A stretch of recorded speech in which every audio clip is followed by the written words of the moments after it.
Yeah, How do and chat? then Okay. I'll introduce you, and then you can talk about your book as well. Although a few people will watch this, so I don't know about promotion being much of a hope here, but I'll let you have whatever platform that we can give you. So I'm going to introduce Larry Liu. Is that how you say it? Is it Liu? Yes.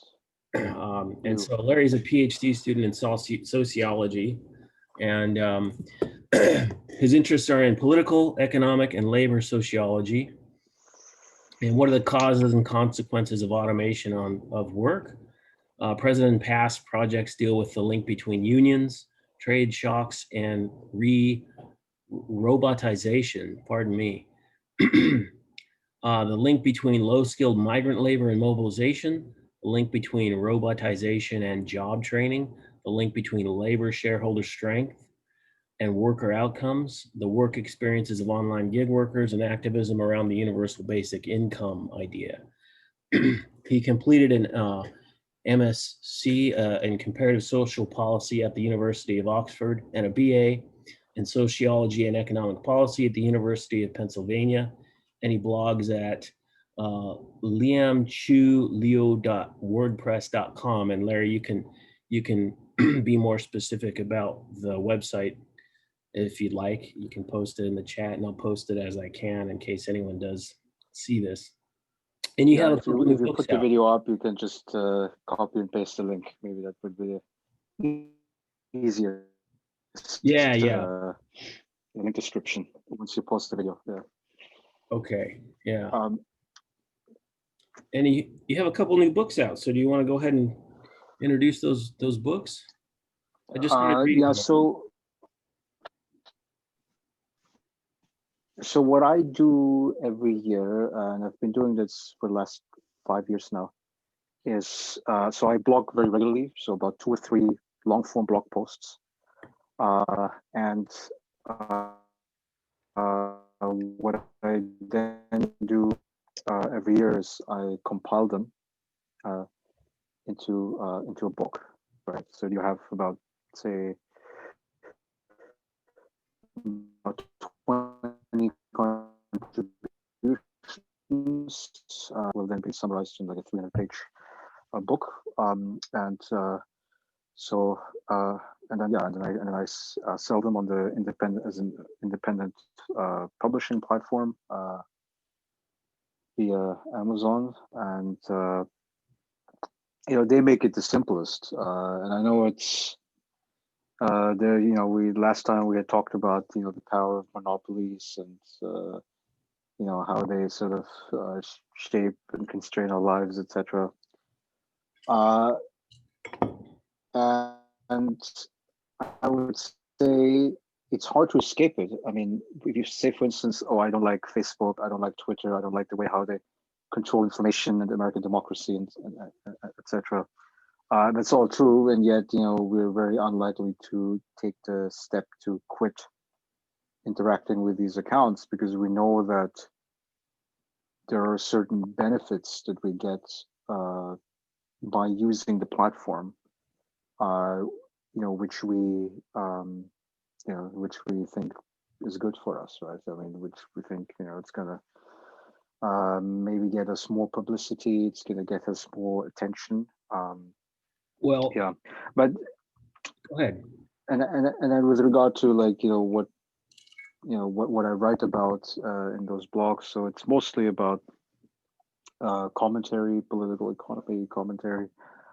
My daily regimen is reading newspapers, so I try to read them in different languages as well, mainly European ones, and also in Chinese. And I try to get broad picture about what's happening in the world, and Yeah. then sometimes there are some issues that I become more interested in, right? Um, so for instance, I mean, we know a lot about Vladimir Putin and about the influence of Russia, you know, trying to interfere with the U.S. elections. Um, we've heard about protests that are happening inside of Russia, right in Khabarovsk in the east region. We hear about the poisoning of opposition candidates like Alexei Navalny, and so I try to sort of understand what's what explains the Putin system, his biography. So I read up on him on Wikipedia and also on a book by Masha Gessen. She's a journalist, Russian American, and and then you try to get a picture of that in your own mind once you read about it, and then you write it down, and then you give sort of, you could say, a summary, and then also you try to give like an analysis of it. Um, and it's sort of like an exercise that I do aside from, you could say, scientific projects, research papers that I try to write. And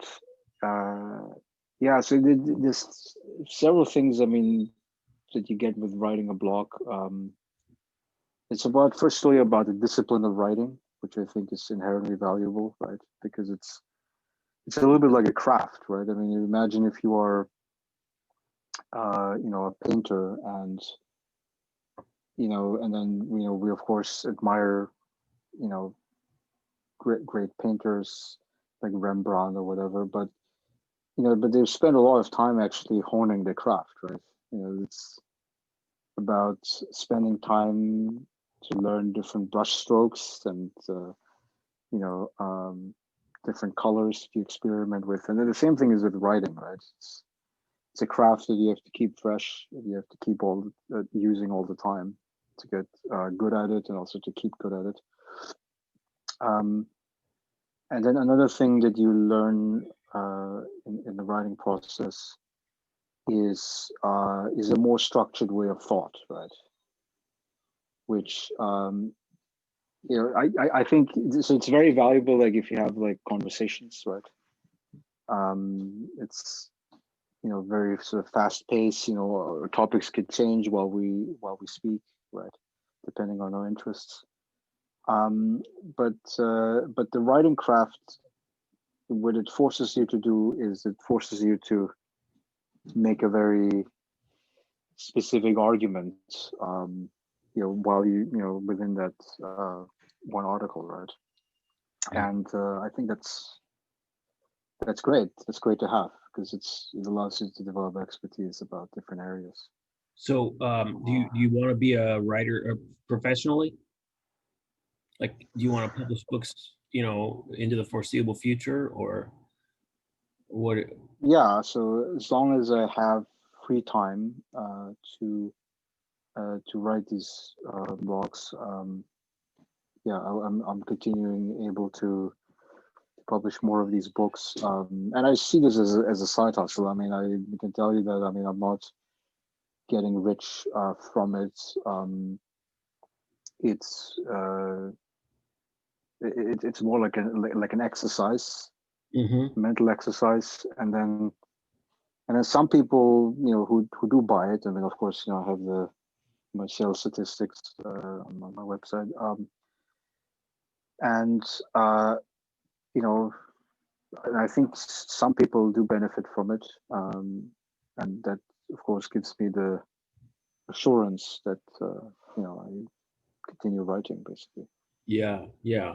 Well, it's really good to see sort of public access to writing from the ivory tower, right? Because not everyone has access to all the periodicals, the journals, if they're not in an academic setting. And it's good to see more democratization of, scholarship, that outside academia. I mean, there's always Google Scholar, but it's always good to see other sort of ways of getting information out to the public, right? And it's interesting. We were mentioning kind of Amazon is this paradox, sort of.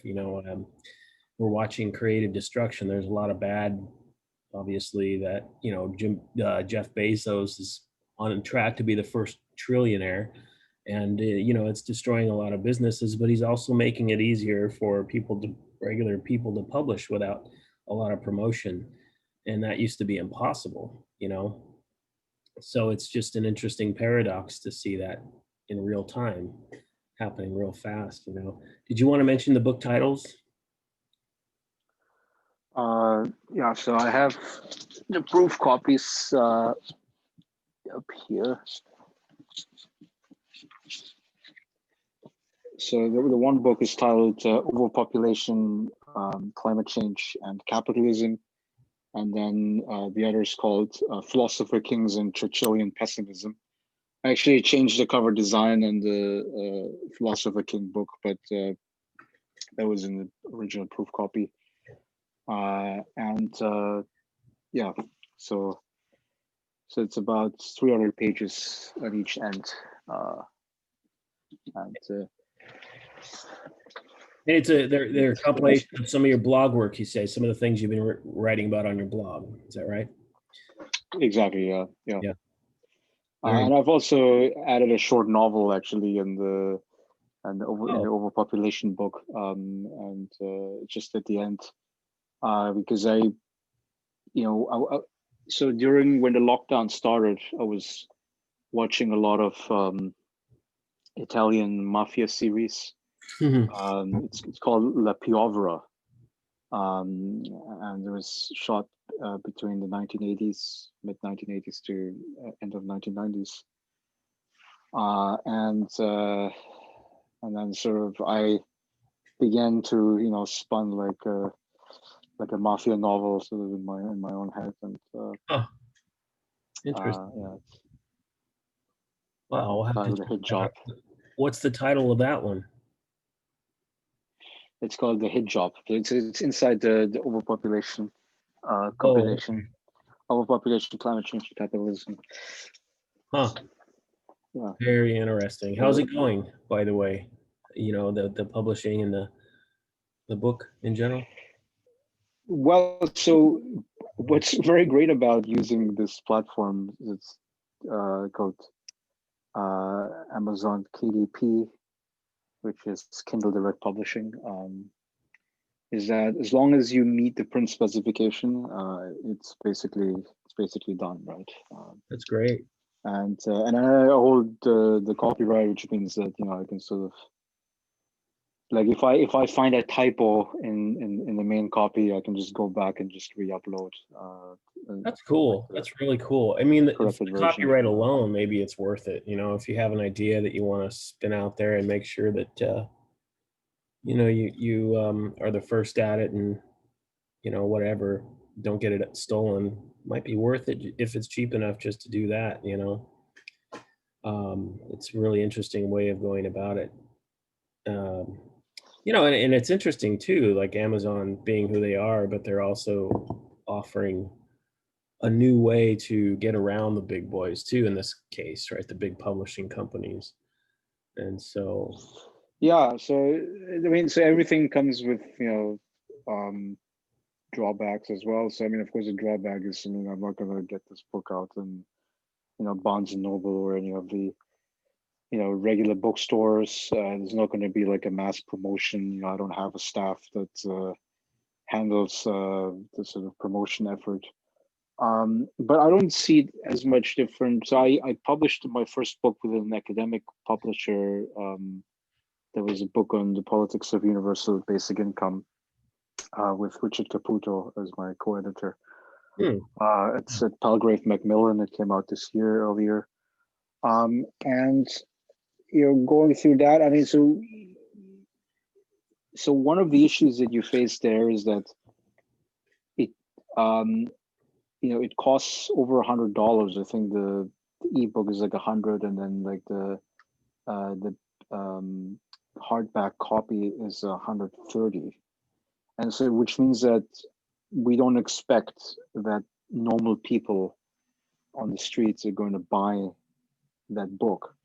What normally happens with those academic books by Palgrave, Elsevier, Spiegel, no, it's not Spiegel.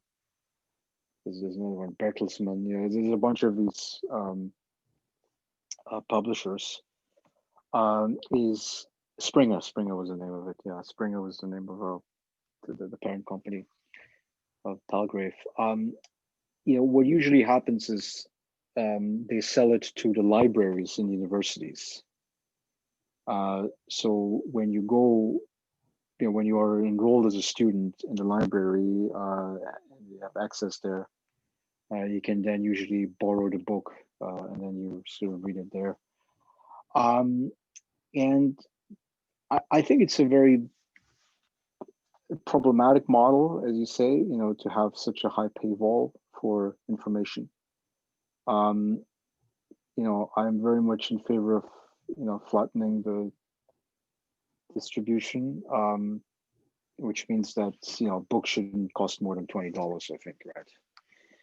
I mean, I sell mine for 15. I could of course go as low as 10, but then then go down with the royalties, obviously. Um, so it's best to have more access to information. I mean, I like the Wikipedia model, to be honest, with information, where whenever I try to like research a new topic, a new area, I would usually start at Wikipedia. I think most people do, and then you can take the references inside the Wikipedia article to do more background reading if you need to. And so that's, I think, the model that I think we should be Sort of an open promoting. source model. Yeah, absolutely. And also, if you think about it, there's a reason why Wikipedia articles are better and more detail rich than Encyclopedia Britannica or like these old school encyclopedias.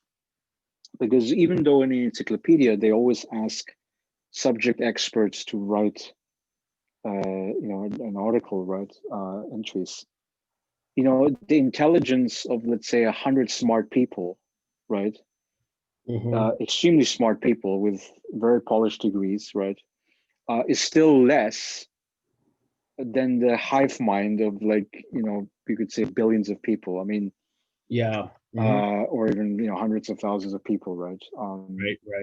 Right. Well, Because that's like everybody knows always a little bit, right? Yeah. right, exactly. And so that's like was it Tovar who said, with enough eyeballs, all bugs are small. He was referring to coding, of course, computer coding. But that's the idea of open source, is that the more minds you have working on it, the more robust it is. And I think that in information in general, that's a good point. It almost reminds me of the old school, like independent artists, back when in the 80s they had to publish their own stuff because no one would publish all the old school punk. No one would, not the big media companies, they would cut them out. So they said, well, we'll just do it ourselves. And so it wasn't recognized at the time as brilliant. It's sort of getting its day many years later, but I think there's one of the first groups of people trying to get around media, big media, just by DIY, the whole DIY ethic, and it's funny, democratization in that sense a lot of times, especially when it comes to art, things like that, right? But intellectual property as well, perhaps. They sort of, a lot of times, more average people, you might say, have their finger on the pulse of what's really going on, right? Outside of the ivory tower and outside of, you know, elite universities and just the experts in general. There's so much more nuance there, I find, and there's so much more interesting details that, often aren't looked into, at that level. So I applaud you for doing that. Um, what we're doing, as I said, is we're trying to understand how we can sort of make organizations more well, to meet people where they are, right? So if I can ask you, I imagine you're probably doing everything you can academically for this question of what to do about climate change. And most people I've spoken to that are currently in academia, their main constraint for doing more is just time. I mean, it's time. You spend so much time, just researching and doing your work professionally that, you might not have time to go to a protest, or you might not have time to do anything directly for the movement. What do you feel that you're you're personally doing in terms of trying to fight, climate change and or anything socially? Yeah, so I have to say that I'm probably one of the purest examples of an, ivory tower guy because I usually don't tend to go out in the streets, and I mean I do read in the newspaper about protest events and activities happening all over the world. I've written in my blogs very favorably about the climate justice movement, and particularly people like Greta Thunberg in Sweden, and how basically young children, people who are even younger than myself, I mean, who are still going to high school and middle school, how their energy, enthusiasm, and activism is absolutely making a difference in the political discourse. Because oftentimes what happens, you know, if you're a political leader, right, there's certain incentives that you face, mostly having to do with winning re-election. And in order to win re-election, generally you have to raise lots of money. And in order to get lots of money, you basically have to satisfy existing industries, right? So it includes, both unions, but especially industry, right? Like the bosses, right? The industrial titans. And they're saying basically, look, we need money. Yeah, you need tax revenues. So you have to let us grow, right? You have to allow us to extract more fossil fuels in order to build more factories to create more jobs. And then you're going to get your tax revenues, and then with that you can pay for social programs, and that's what's going to help you stay elected. And that's unfortunately the social institutional constraint that a lot of political leaders are facing, and we're going to keep that kind of political equilibrium, right? That sort of stasis that's going to sort of accelerate climate change and global warming, unless you have somebody from the outside who's sort of putting the pressure on. We know oftentimes that, for the working class itself, or for the union movement, well, they're very weak anyway at this point. The pressure usually doesn't come from that sector. We also know that it doesn't come from business itself, because business just wants to make profit this quarter. So the only pressure point really is the middle class and the civil society.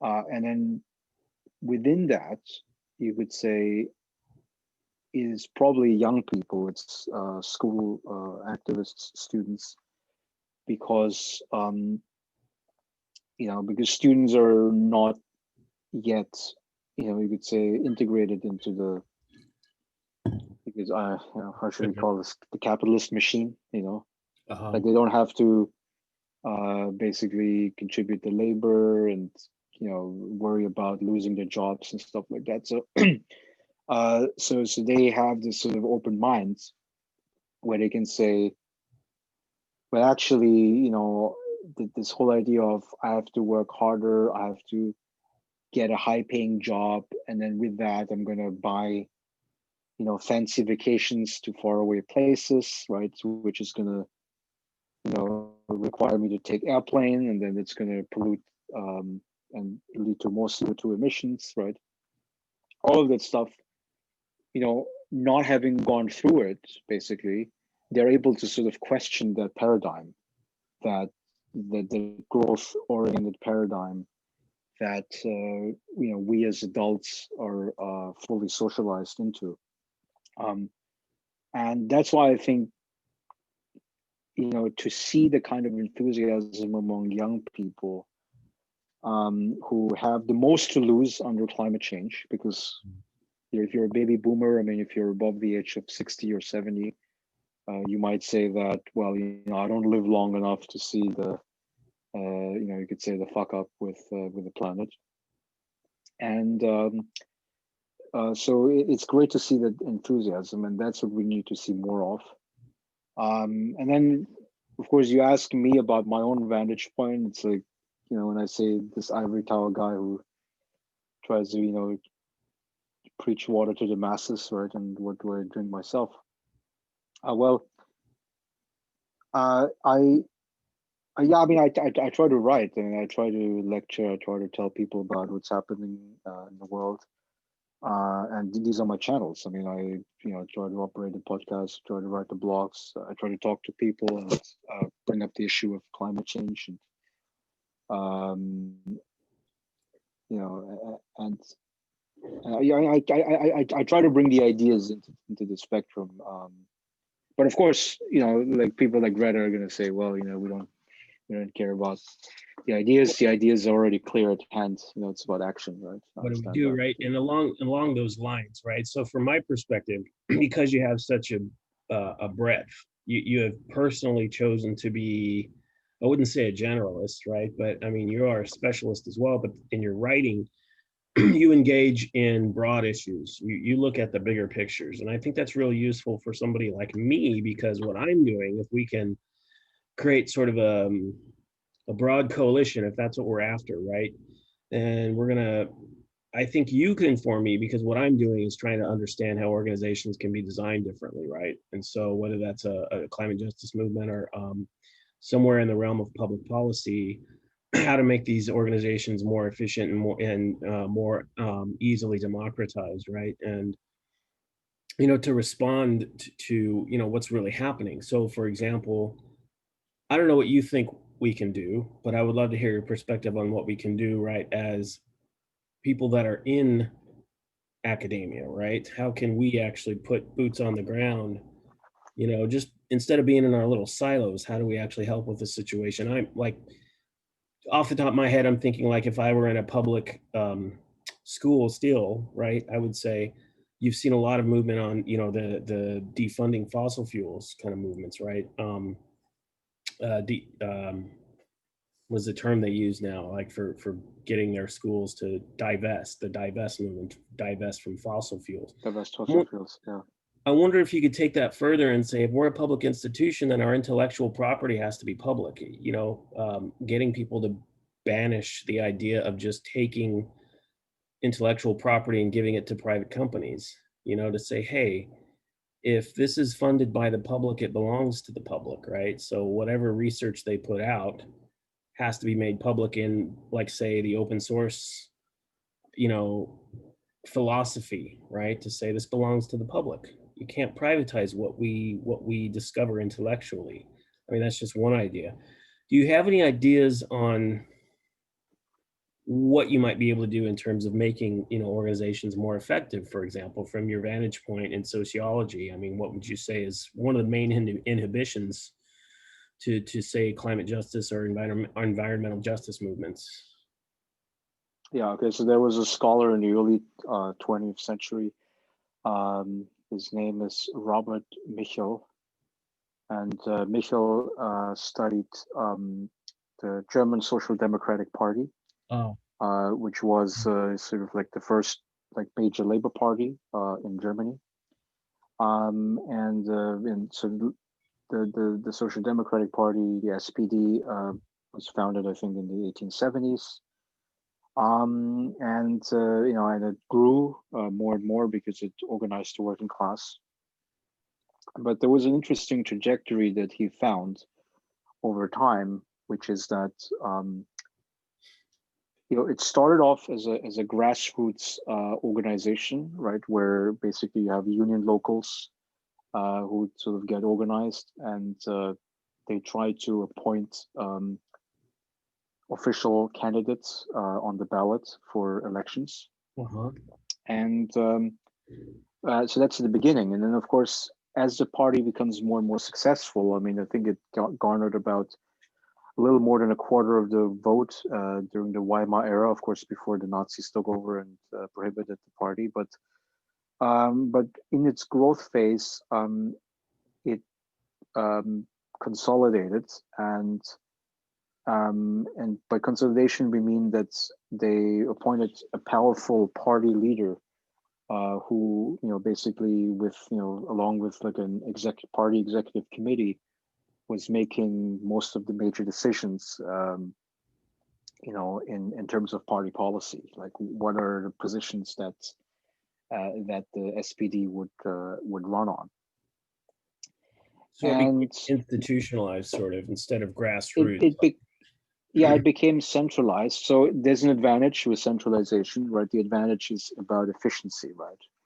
It's about getting a, like, once you get to power, you can swiftly implement decisions. And then the German political system, not just the German, but in most Western parliamentary democracies, you have what's called party discipline, right? Which is a simple idea that if you are in the party and if you serve in government, especially, you have to vote with the government, right? And then if you vote against the government, then you would basically be expelled from the party, and you would basically not serve another parliamentary term after that. So that's sort of like a disciplining mechanism. And so those institutional mechanisms, so the good thing is about efficiency, right? Centralization leads to efficiency. But there are problems with centralization, right? Which is that, what if the sort of party leadership is not in tune with the grassroots, right? Mm-hmm. Which and that's the thing that that Michels describes as the iron law of oligarchy. Yeah, oligarchy. Right, where, yeah, and it's very important to say that so his social scientific prediction, it's one of the key works in political sociology. um you know the it was a social scientific prediction, meaning that you know if you're, of course, if you're small, like, imagine you and I, we found a company and it's just you and me. Well, it's easy to sort of keep the democracy alive because we just have Zoom meetings, or we just meet in the bar and whatever, and we just hash out all the details of the business, or NGO or whatever. But as the organization grows, and then we hire more people, we hire more fundraising staff, marketing, all this stuff, to run an organization. And then what happens is if it stays in the grassroots level, then you're going to have chaos, right? Because then you're not going to be able to make decisions, and then if you don't make decisions, then you sort of, then everything fizzles out, right? Mm-hmm. It's like you're not able to accomplish anything. So why should people donate to your organization, for instance, right? You don't have money, and then you cannot grow, and then the organization dies. So there's an advantage to centralization, but it comes at a cost. Mm-hmm. And so what it means to climate justice movement is that there are very practical constraints as to what it can do, right? I mean, so at this point, when we know that Greta Thunberg is quite influential within the sort of climate justice movement, but she's not like an office holder, right? Like, she's not in a position to implement decisions regarding the CO2 policies of the Swedish government, right? Mm-hmm. And so all she has is basically the bully pulpit, right? Like, she can sort of speak, and then the media will sort of amplify her views.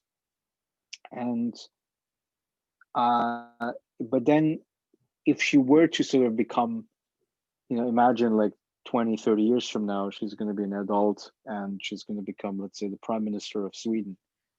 I think that she would soon realize that she would face the constraints of the political system that she didn't have when she was a high school student, right? Mm-hmm. Marching on the street. So there's, like, because in order to get to power, well, then you're going to have to satisfy that constituency, and then that can oftentimes be climate unfriendly. We could call it that, right? And that's just the reality of power. I mean, yeah, I was once watching an interview with Horst Seehofer. He's a leading politician in the Bavarian Christian Social Union, and there's a left-wing activist who was interviewing him, and he was sort of pressing him on why is his political party's climate reduction, like climate, no, carbon reduction target not ambitious? And he says, wait a minute. I mean, we as politicians, I mean, our goal is to balance interests, right? And what he's talking about is the interests, of course, of the future generations. And then, of course, the present generations that still rely on fossil fuels to make a living, right? And that's the reality that he has to face as a politician. You feel like a left-wing activist, you don't face that. Sometimes I'm not sure. Sometimes I think that framing can be a little bit of a self-fulfilling prophecy because it is a construct, whether or not, the degree of reality that it has is a different question, right? But the concept of balancing interests, if that means to one generation that they're done, that we hypothetically make it impossible to survive, the human species in the long run because that quote unquote balance means we exceed, irreversible, severe climate damage. People start starving to death and running out of water. It's hard to see that, you can understand from that generation's perspective, obviously, that, that idea of balance in that case was the framing was just wrong. And so, I mean, what I'm interested in is, Sidney Terrell, for example, he analyzed Mikkel's, is that how you say it? I'm not sure, but and he looked at hybrid models and more anarchist, decentralized models, and then modern times reveal a lot of like hybrid models, and so what a coalition might look like in that case that's more efficient, that you might have a hybrid model, or basically, creating coalitions between the two types, the more successful centralized models working with more decentralized models in sort of a hybrid fashion. And I'm just curious as to what that might look like to be much more effective at breaking down some of these barriers, right, of this institutionalization, right, of what people take for granted, right, like the system is just sort of what it is. But to break that down to be more conducive to actual change, I mean, what might that look like? Even if it isn't successful, I think it's interesting and useful to envision what that might look like. So from a sociological perspective, so you're pointing pointing out some of the barriers being like, institutions, right? And politicians having to sort of, balance between interests of, young people versus, business and industry and just the middle class and things like that.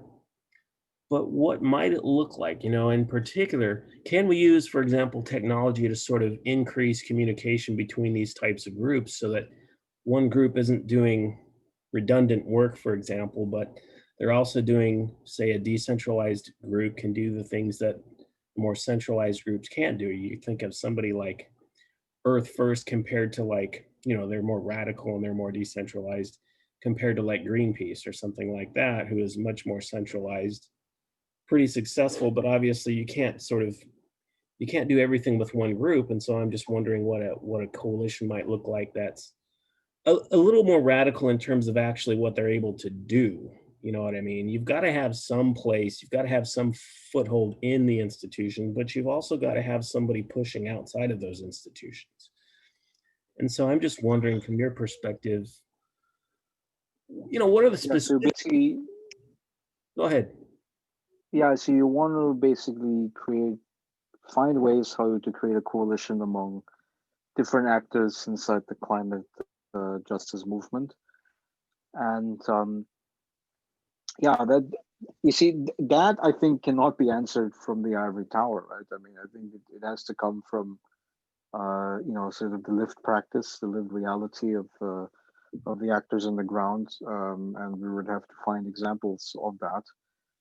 I mean, there are a lot of defensive struggles I know that are happening. I mean, I think I was watching a documentary in Chile in South America, and they have the indigenous population, which are called the Mapuche people, and what the government of Chile, along with the mining corporations, we could say the mining corporations with the support of the Chilean government have been doing is to basically encroach on the land of the Mapuche people, in order to, I don't know, I think it's like a copper mine or something. It's definitely some kind of natural resource that they try to extract from the ground and sell to the world.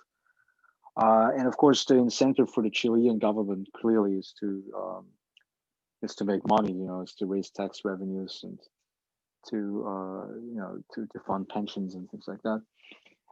And then the question is, well, okay, well, what can the Mapuche people do effectively to protect themselves against the encroachment by the miners and by the government? And it's extremely difficult. I think that they are waging largely a defensive struggle, because if you think about it, I mean, well, what is a state? Well, according to Max Weber, it's a coercive institution that monopolizes the means of violence, right? Which means, it's a government which sort of has the right to sort of basically shoot you if you don't follow the law. Yeah, well, And the sheriff in a little Michigan town would differ with that because he seems to think it was legitimate for this group to kidnap the governor of Michigan. And the actual sheriff said, well, that was just a citizen's arrest, that they would take weapons and kidnap the governor. You have somebody in a position of relative power that says, yeah, that's perfectly legitimate. That's kind of interesting because that shows if that were the case, there are at least people with power in this country that believe the government is not the only one that should have the means of violence, a monopoly. They don't believe in a yeah, I monopoly. mean, the U.S. is a very interesting case study because, I mean, also our history with the Second Amendment, right? This Yeah. idea that the private citizens would have the right to own guns, and yeah, I mean, it's a very unique perspective because obviously it sort of undermines the sort of Hobbesian Weberian framework of what the state would be able to do, which is to control the monopoly of violence. I mean, clearly you're privatizing the control over the means of violence, and it can become problematic in some instances. I mean, like with the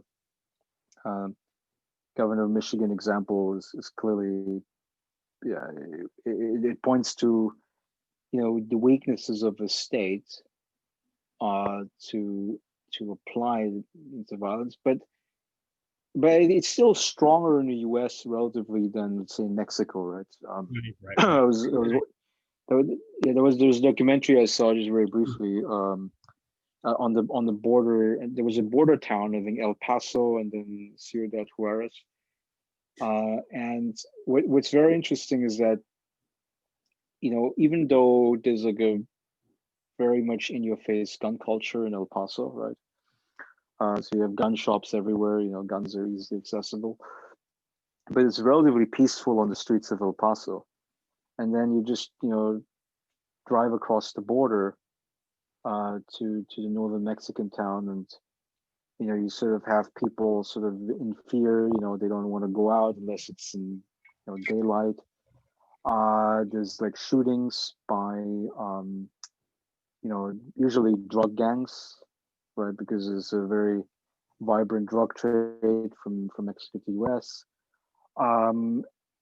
And narco traffic, and then with that you have gun violence, and oftentimes the source of those guns is the United States. So what happens is that the gang members send people over to Texas, and they usually buy a bunch of guns and then basically disassemble them, put them in the trunk and then the back of the car, and then basically smuggle them back over to Mexico, where it can fuel the drug war. So there are issues with you could say monopoly violence, but certainly a lot worse even in Mexico, let's say. Well, there's something to be said for institutionalization in that example, right? You've got one side of the border which has a strong government, and then you have the other side of the border with a weak government.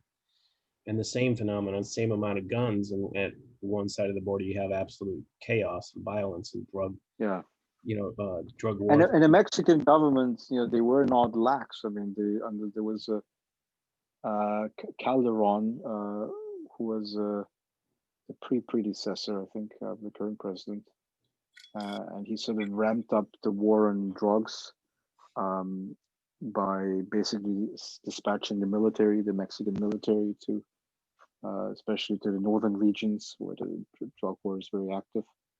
Um, and I mean, I'm not an expert in this field, but I mean, it didn't seem to be that successful, right? I mean, to sort of just set the troops in. I mean, actually, what happens is that you might be killing a lot of civilians, as some collateral damage that happens, right? And but then overall, I mean, it's like, well, I mean, I think military pacification. I think it can only be part of the strategy, right? You can. Well, I mean, if it's the only strategy to deal with drugs, I think it's not going to be able to pacify the region, right? I see an interesting parallel actually between, say, Mexican drug cartel gangs and like what the Kennedys were doing in, say, the 50s and 60s against the mafia, right? Well, primarily the 60s, I guess, but um, yeah, they had sort of the same problem: massive violence in areas like Chicago, New York, and they just said, let's just go and get rid of them, and they did have a large success. I mean, they still maintained a footprint, but they weren't nearly the power that they were right back in the day, in part because I think that the federal government decided to start actually cracking down. And so I'm wondering what the difference really is, right, between Mexico and that example, because they could have been just as bad. I mean, they essentially ruled Chicago, they ruled New York for a region for a time, in the same way that I think a lot of these cartels do in Mexico. I mean, here obviously we have a much longer tradition of institutions, that formed, that were stronger, but I don't know if that's the entire difference, you know. Yeah, I think there's this big issue about state capacity, right? And there was a book by two economists, Daron Acemoglu and James Robinson, and so the whole focus is about, it's kind of like political economy of, you know state institutions, and so they talk about the distinction between, you could say, extractive institutions, um, where basically the government is weak, and then of the strength that it has, it tends to be very corrupt, right? Which means that it funnels all of the most of the resources in society to basically government officials and the cronies. And in those cases, you're going to not be able to defeat gangs, mafia, drug lords, etc. It's really about, there's something that happens over time in certain countries where civil society is very strongly developed, which means that there's a substantial middle class, and that middle class has certain aspirations of having a clean government. They also have the means to pay taxes to the government, and then the government, with the capacity, I mean, it can pay decent salaries. I mean, probably not very high, but still decent salaries to judges and police officers and politicians, etc.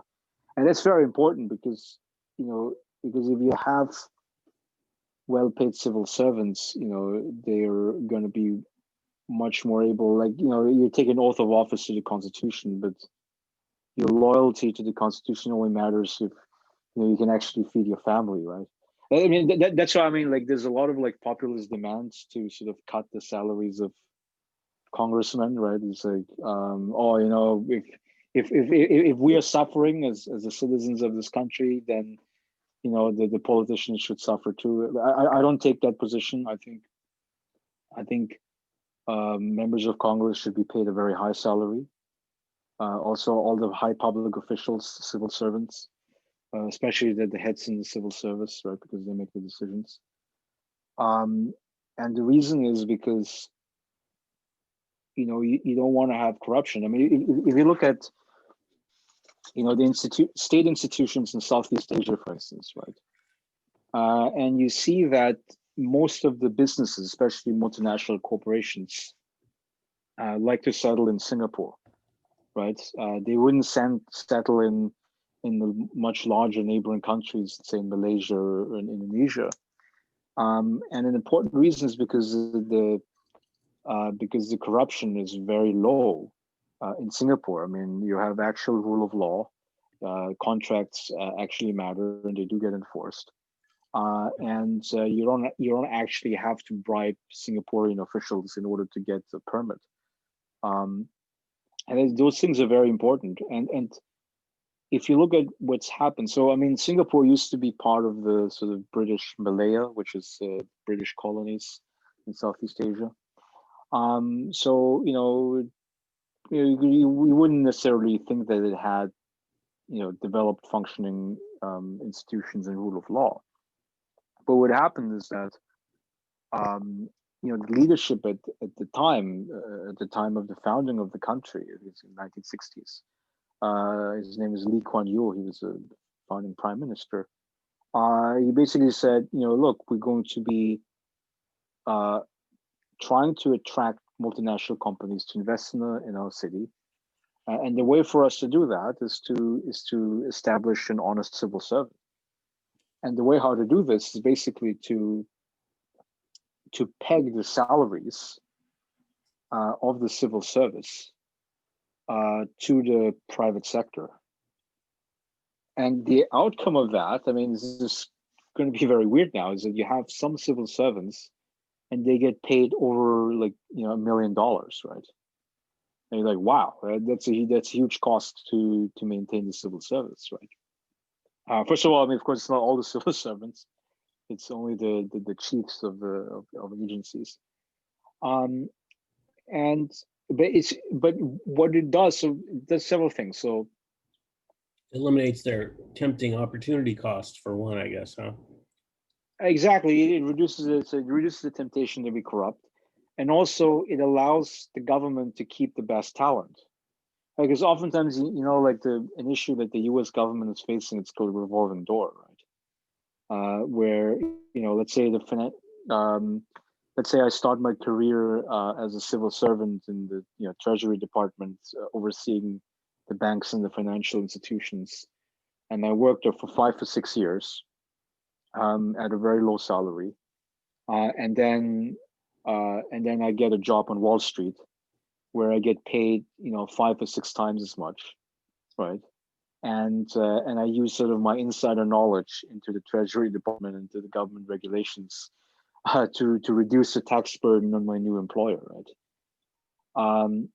And you think, I mean, this is really corrosive, right?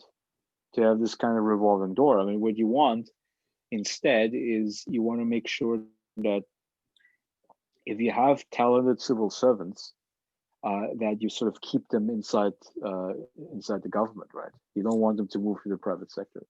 But it's very hard to do that if you don't pack the salaries, right? Because it's like, civil servant gets paid say 70,000, and then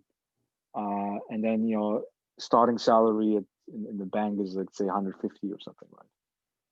Well, So that would be another reason why I also don't think term limits would be the smart idea as well. A lot of people talk about term limits. Term limits for judges, great. I think they could do that. But for like senators and congressmen, I'm not sure that's really smart. I mean, so in California, you guys have term limits, right? Yeah, but I mean, what's the effect of those term limits? So far, I mean, it hasn't. We have mostly liberals in there, right? And so I think personally, on a long-term basis, we still have to see. I mean, the jury's still out, right? But I think, especially at the national level, I'm not sure that would be really smart because you look at some of the most popular senators, for example, Bernie Sanders, right, or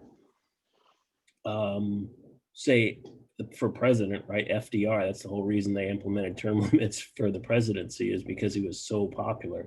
I think it's fundamentally anti-democratic to say that what the voters want you can't have. I don't think that's the way to go, right? Some of the most progressive, I mean, maybe I'm biased because I'm on the progressive side, but it seems like some of the most progressive politicians, they keep getting reelected, and so I just think that would be the wrong prescription in this case. But Well, I would say for executive office, for the highest position, I think term limits are a good idea. Because I mean, even if you have like a good governor, I mean, at the end of the day, or a good president, I mean, well, it's it's like you want to have. I mean, like in a huge country like in the U.S., I mean, you cannot convince me that we don't have enough talented people to run the country, right?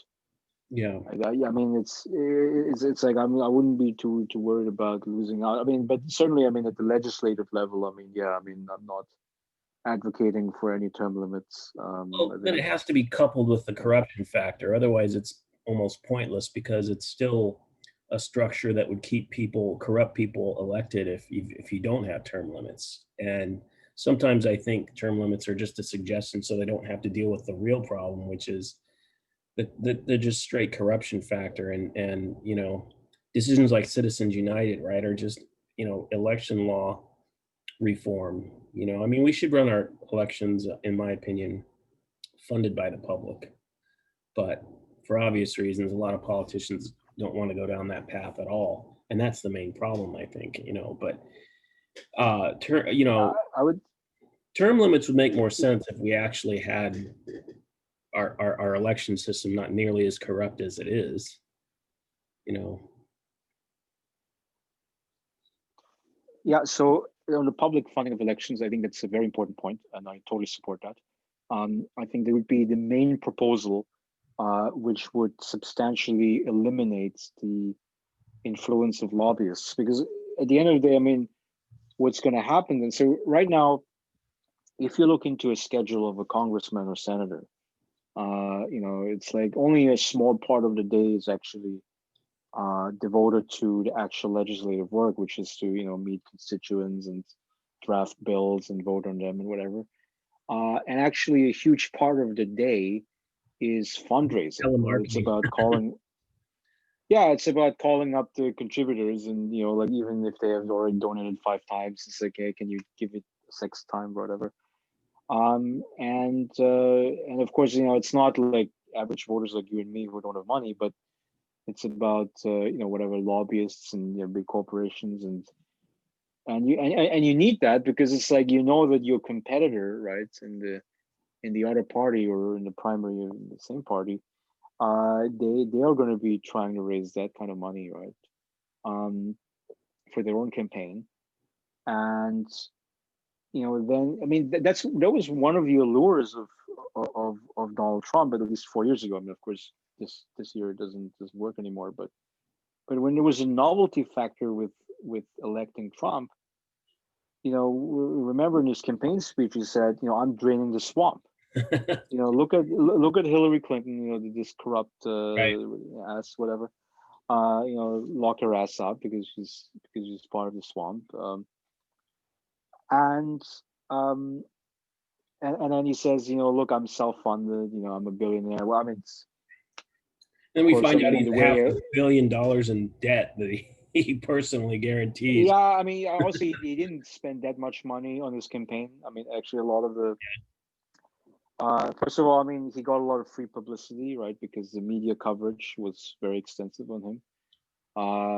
And then when he did win the Republican nomination, I think around like June, July in 2016, that's when all of the RNC money was turned over to the Trump campaign, and that's where a lot of the money for the advertising came from, right? So I mean, he was of course ripping people off, but rhetorically, rhetorically, he had a very good point to make, right? Which is about only an independently wealthy guy. The same thing like Michael Bloomberg, right? He goes out, he buys. advertisements everywhere, right? In like all the Super Tuesday states, right? And it's like, look, I'm self-funded, like nobody can corrupt me, and so and that's a fundamental problem. It's like, okay, so, well, who are the only honest people? Well, I mean, the only honest people you can have were not rich. Like maybe Bernie Sanders would be one, Elizabeth Warren. I mean, there's a few people you can have like that, who can sort of garner the enthusiasm, at least at the presidential level. But I mean, we have like thousands of elected offices across the country, right? I mean, we also need, like, non-corrupt governors and senators and all the legislators, right? So how do you do that? And I think it's about public funding of elections, because then what you would then have to do is you are actually accountable to the people who are paying you, which is the taxpayers of the country.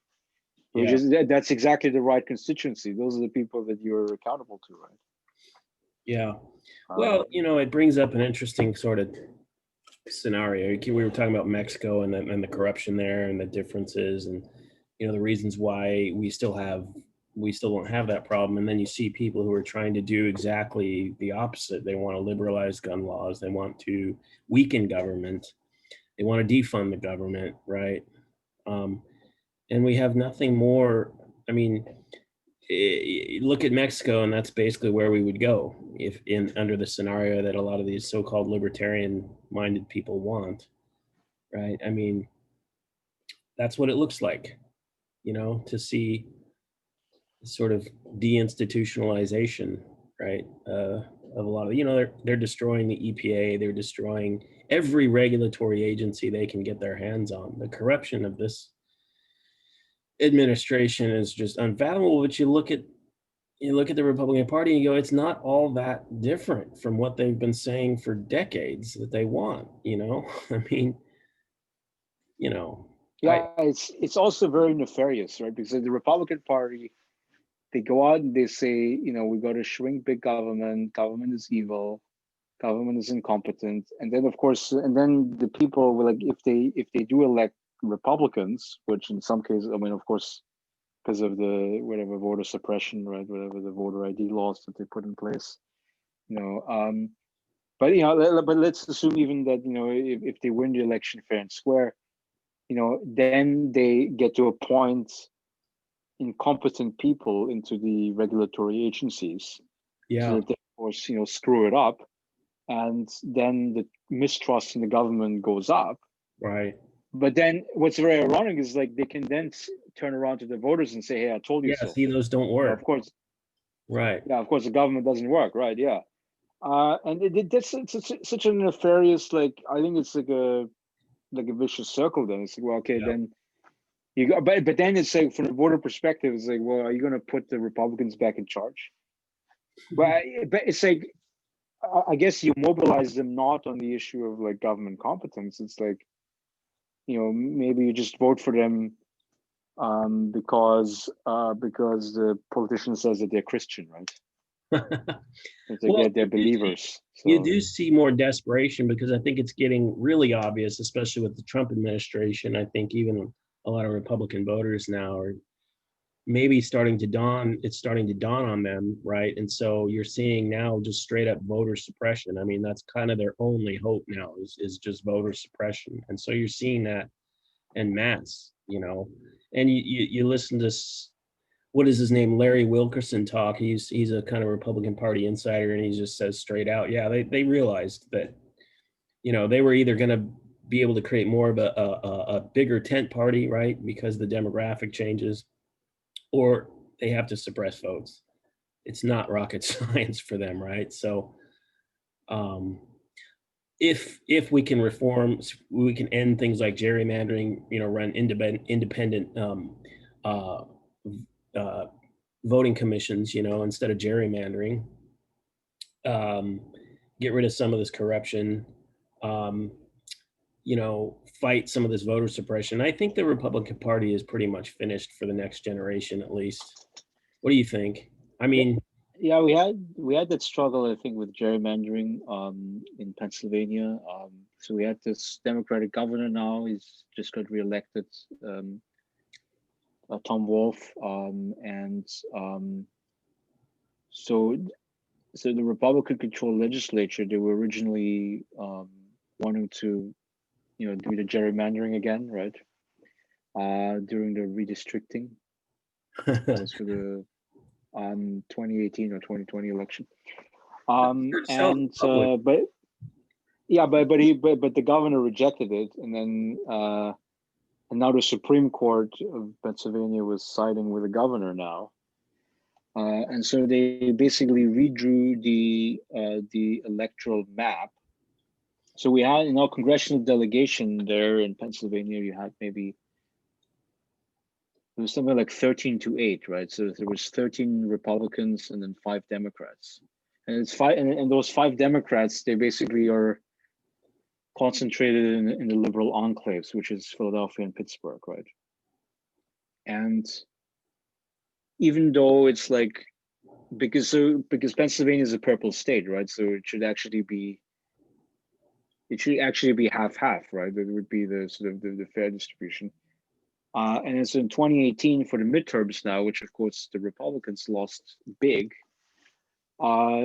We have the delegation is now 9+9, right? So now it actually is evenly divided. While before, I mean, so of course, I mean, there was this big swing, obviously, from Republican to Democrat, especially in the suburbs. That's a big part of the explanation, but also, like just redistricting it in ways where the boundaries are, across county lines instead of being gerrymandered, actually has the impact of you could say reducing the Republican bias. Yeah. Um, so I mean, the former governor in California, Schwarzenegger, right? He's a big anti gerrymandering Yep. campaigner. We did it here. Uh, Now there's almost no Republicans in the legislature. They're just, I mean, we're in the midst essentially of eliminating them all. The public doesn't like them here. It's ironic. We have Devin Nunez here, one of the biggest kooks that there are, because he's in this little farming enclave, and so his constituencies are still love the guy, even though the state obviously is known as a big blue state. They've got these really strange enclaves, but I don't know. We'll see, right? We'll see if people start to sort of wake up. I guess I'm obviously biased, but yeah, independent redistricting commissions. I think if they did that across the entire country, right, just state by state, I think that would be a big improvement. I don't know if you have any other kind of ideas, but I mean, there's a myriad of things, and I think that if we do have a sweep here, like in Congress, if the Democrats do take over the Senate and the White House, I think in terms of gerrymandering, they're actually going to have to change their strategically. They're going to have to change their maps to be biased towards Democrats, and then with that in mind, say, okay, now do you guys want to go with independent redistricting commissions? Because we're perfectly happy gerrymandering the shit out of you guys. But while we have the advantage, then you have a poker chip to be able to give the Republican parties incentives for being able to go to independent redistricting commissions. But they've got to take that. They've got to draw those maps to eliminate Republican districts first as a threat. yeah, that would be a good idea. I mean, I'm in favor of institutional changes like that. But I would say in terms of like all the political reforms, which one would be the most effective? I think it would be the public funding of elections. I think that would be the single best proposal that we could have to base. I mean, then I think you could even have like you might call them like Eisenhower Republicans. You might have people who are kind of like, yeah, welfare state is okay. We gotta you gotta help people, right? Because Yeah, it's almost going to be like in Canada, like they have this political competition between the Liberal Party and the NDP, which is the New Democratic Party. And so just as like a little backstory, the Liberal Party is kind of like the center left, right? Party, and then the NDP is like you could say a little further left because they come from the union movement, the trade union movement, like late 19th century. And so there's a policy competition between NDP and the LP, the Liberals, for who is the most progressive, basically, right? Mm-hmm. And so they have this. So they try to basically compete in votes in that area. Yeah, and then they had some very expansive proposals. I mean, like one policy which they did in the Ontario province was like a basic income pilot project where they selected, I think, 2,000 individuals who are going to get basic income grant, and then they're going to study that. And yeah, I mean, you can have ideas like that sort of come forward. Is much more positive, you could say, competition for votes. I don't know about the electoral financing in Canada. I mean, I must assume that there's private money, but there must also be some public money that the officials get. I know in many European countries, I mean, like in Austria, where I grew up in, there is the vast majority of the funds for running electoral campaigns, because it's when you need the money, it's from the public. And so the way how they do it, they allocate the funds proportionally based on the last election results, right? So let's say if your party gets 25% of the vote, then they would get about 25% of the party subsidy, right? And then the party subsidy doesn't just fund the election, but it goes for the entire party apparatus, right? So these are people that, so you hire strategists who, develop your campaign plan, people who build your website and whatever it takes to run the party, right? So, well, do they have like equal times laws? Because I wonder. It's always interesting to see the U.S. compared to other systems because we're so strange. Like you were saying, we have such a different system here. I wonder. In that case, right? You talk about like would Bernie, for example, get the press here, even if he had equal funding? You wonder how much the press sort of manipulates things, right? I mean, would he have a chance to actually present in a fair way, right, his platform? You have to wonder about that with our media system here and with our even if we had public funding of elections, right? Would we have to then start reforming the media?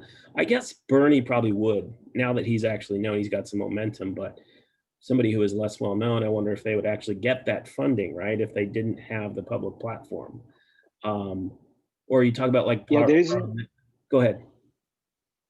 There's an incumbent advantage, that's for sure. I mean, so usually what the media does is they invite the political parties that are currently in the parliament. So of course, if you are, like a small party and you've never been elected to parliament, then you're going to have a very tough time getting the media platform in the first place. And then of course another way to gauge this is by looking at the polling averages, right? So if your party is polling above a certain threshold where there's a chance that they might get in, then there's a good chance that they would also be invited to media discussions and public debates. But yeah, there's an incumbent advantage for sure. I mean, that's the reason why in a lot of like parliamentary democracies, you're not going to have like 25 political parties. I mean, like some countries, like in Israel, I think in Italy, they have a very fractured political system. But that's also because they don't have like the minimum thresholds for elections, right? Like you can have parties that have like one seat, right? And generally, like in proportionate representative systems, like in Austria and Germany, for instance, they have a minimum threshold, right? You have to get 4 or 5%. I think 5% in Germany and 4% in Austria, uh, in order to get seats in the parliament. You know, So yeah. people talk about, again, what a parliamentary system would look like in the US. And again, we have such a different culture that I wonder what that would look like. You can see, I mean, if you read the Federalist Papers, you can see founders didn't want something like that. They talk about factions, and they didn't want the legislature to be subject to whims that would shift back and forth. And I look at this time and place, and we're in such a strange time that one political party doesn't even believe in the fact of climate change. So, I mean, if we had a parliamentary system, would we even have an EPA? Would we even have the FEC? Would we even have these institutions when half the people, half the political machine doesn't even want any of that? It's one thing when you have, sort of these beliefs that you can all agree on, like science and facts. You could you wouldn't be basing such huge decisions on the whims of a party that's, in this particular case, in this time and place, so out of touch with reality. You've got QAnon people that are actually being elected to governments here.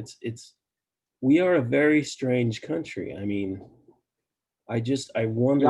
I don't know whether parliamentary systems are good or whether the sort of like the presidential congressional system that we have here is better. I mean, I can clearly see that there are disadvantages, advantages, disadvantages to either side. I mean, like, so in the British parliamentary system, I mean, there's a clear advantage where essentially the governing party doesn't have effective opposition, right? So once they govern, they're fully responsible for both executive and legislature, and they can make the decisions. And then at the voting booth, they're fully accountable to it. I mean, right?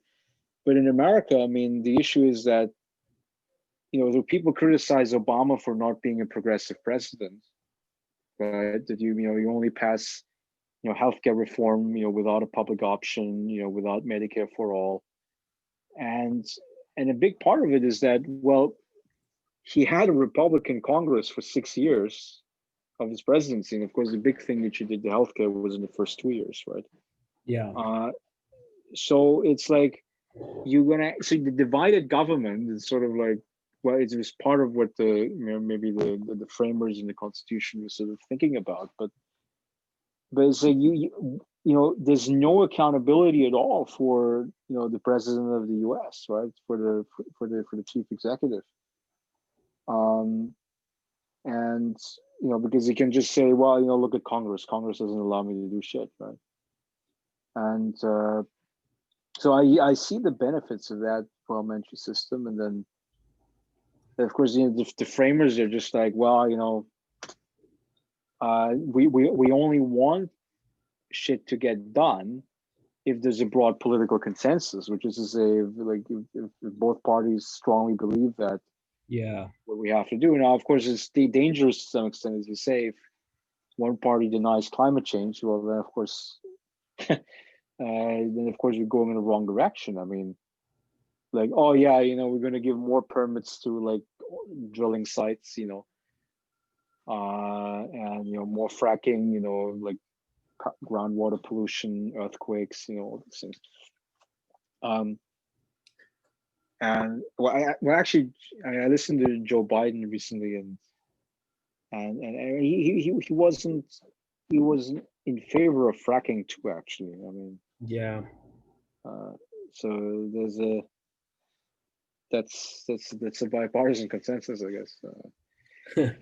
So far.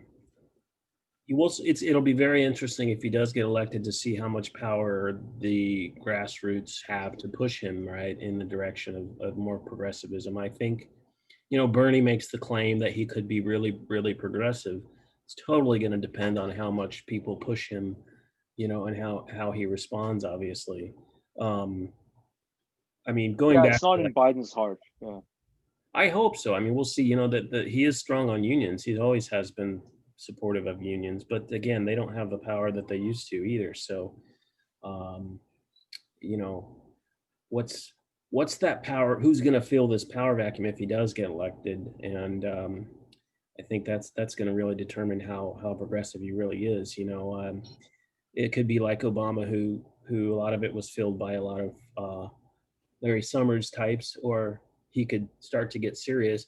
In the same way that I think that Obama had pressure from the right to not be progressive, I think that Biden could have a lot of the pressure from the left to be progressive, because of the political situation right now. So, I mean, almost no telling. We got to get him in there first. I can't imagine another 4 years with Trump.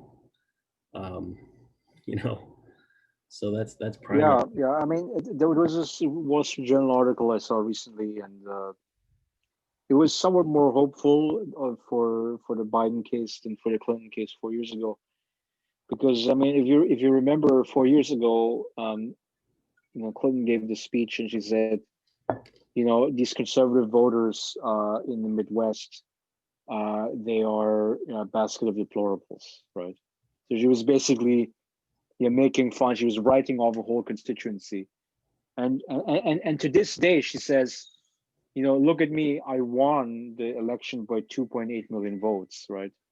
I didn't need the basket of deplorables. Now the problem with the logic is that she still lost it, because in our electoral system you got to win the swing states, right? Yeah. And she lost them, right? So even if it's by 10,000, 20,000 votes, right? And you don't have that impression with Joe Biden, as you say. I mean, he's kind of like a pro-union guy. He gave a bunch of speeches in Pennsylvania and Michigan, Wisconsin. I mean, he keeps on saying, you know, look, I'm this, Irish Catholic working class, from Scranton, PA, right? And I mean, it's just like a cultural game that he's playing. Obviously, just like any politician would, but those things matter too, right? It's like, Yeah. what I mean, Clinton. I mean, don't get me wrong. I mean, I think she's a smart woman, and she's very gifted, very talented in terms of policy and whatever. But she's kind of like she's like a policy wonk, essentially, right? It's like, I'm comfortable in my whatever, from my vantage point in the East Coast, right, in New York, and then you guys have to vote for this technocratic hogwash, right? Like, she wouldn't even go campaign Yeah. in I think, Pennsylvania, Michigan, because I think she would it's have like been the a blue wall. I think she would have been a great president, but she was a stupid campaigner. I mean, incredibly stupid to just the things that she did, how she doesn't think the perception matters, is just that was just incredibly stupid. As soon as she picked her vice president, I told people she just lost. She Trump is going to be president. I mean, after everything she did to Bernie to piss off the left, and after everything she said about the right, deplorables and all that, and after not campaigning in the swing state, so many swing states, it was baked into the cake by then, and I couldn't believe that they couldn't see that the Clinton campaign, how she was perceived, right? But that's the past, right? I mean, well, it's important though to Well, remember. but that's where Biden, however, is Yeah, looking more positive. I mean, it's just that there isn't this kind of revulsion, you could say, in the yeah, Midwestern states right. against him, and so that's I think a positive story. I mean, where it's like, even if Trump wins Florida, right, because he's like, I don't know, spending a lot of time there and building his resort, down over there. If all of the Midwest states are sort of reconquered by Biden, I mean, he's still going to win it, right? He's going to win the election. And there's some states where it's quite interesting, like North Carolina, for instance. I mean, it was in a Democratic column, under Obama, mainly because of the black voters, right? Because normally what happens is that, the voter turnout for black voters is less than for white voters. And but when you could sort of push up the black vote, who vote overwhelmingly Democratic, and maybe there's a positive indication of that Biden could pull it off, because like, remember in the primary season, right? He sucked in the first 3 states, and then he swept South Carolina because there's a lot of black voters, elderly ones. Yeah. And then that would got him the nomination ultimately. Right? Yeah. I don't know whether these calculations matter to him, and whether it's going to make a substantial difference. I'm sure they matter to his him. victory. I wonder about some of the wisdom sometimes. He's obviously a smarter campaigner than Clinton was. I think he's being fooled into running from the Green New Deal, for example, by the right. I think he should use that again. I mean, he should be for the Green New Deal. It's not that radical. Once people actually realize what it is, they would realize it's jobs for those coal miners. You know what I mean? It's probably the most massive jobs program since FDR. I think he should actually embrace it. I think once people learn, they will actually like it. But I think that the right realizes they're only, they want to make him run for it. I think that's a strategy, right? Because if he disowns it, then it's dead. And so I think that he would be doing their work for them, whereas he should be probably like, yeah, and we're creating millions of jobs as well, and that's exactly what we need right now is like infrastructure work. Everything that Trump promised but didn't do anything about, right? Just another broken promise for infrastructure. That's basically what it is. It's an infrastructure program. That's very popular, even with Republicans. I think it's insane to run from that. What do you think? Yeah. The Green New Deal, I think it's I mean, I haven't studied the Green New Deal in detail. I mean, of course you hear about this sticker price of it, but of course, a lot of the money would be coming back, as you say, if you invested in infrastructure, if you create lots of jobs, because there's a lot of, you see, suppressed economic activity at the moment, because a lot of people are they're losing their jobs, they don't have money to spend and stuff. So and if you do a full employment scheme, which is part of the Green New Deal, I think it would be it would have some stimulative effects. But yeah, I mean, there's also this issue, and I think where which we might have talked about last time. It's climate change versus capitalism, and where essentially, I mean, if we wanted to preserve the planet, I think what we have to do is we have to get rid of the growth mantra, and also I think this idea of like people have to have a job to be happy, I think that should be put into question, because oftentimes there are people who have a 9 to 5, but they're very unhappy, right? They don't think that they're producing anything meaningful. So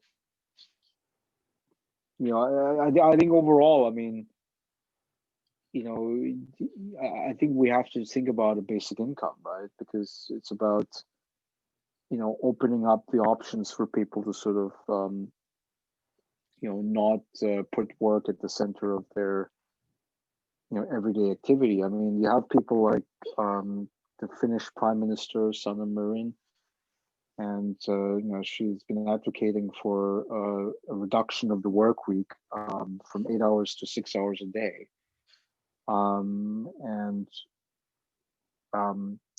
Now, I mean, it's a question of like whether it's realistic to implement it in the Finnish context. Um, but the aspiration certainly makes a lot of sense, I think it makes a lot of right? sense, frankly. And I mean, again, I mentioned this before. We're subsidizing our capitalist economy anyway to such a degree that really you're just saying take some of the money that the public's already spending anyway and actually give it to the public. I think Yeah, framing is important as well because and it's important too to like somebody like Andrew Yang actually brought that out, who isn't known as this as a Democrat or a progressive. He is somebody who is generally considered sort of more right, I mean, sort of more of a libertarian.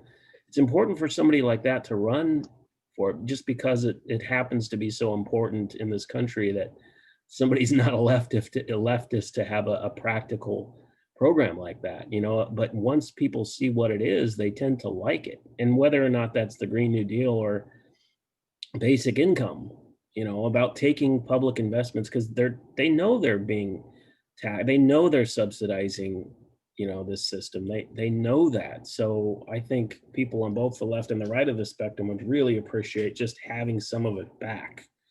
You can take a Trump supporter, you can take a Biden supporter or a Bernie supporter, and they're all going to be for that by and large, I think. It's the power system we have to worry that's going to fight us on that one. yeah. I mean, I think there's going to be these are the huge struggles in the 21st century. I mean, we've got still a lot of years to go here, and ultimately, I mean, if you think about, well, what should be the goal of politics, I mean, yeah, it's stuff that Andrew Yang talks about. Yeah, it's about humanizing the economy. I mean, it's about humanizing society.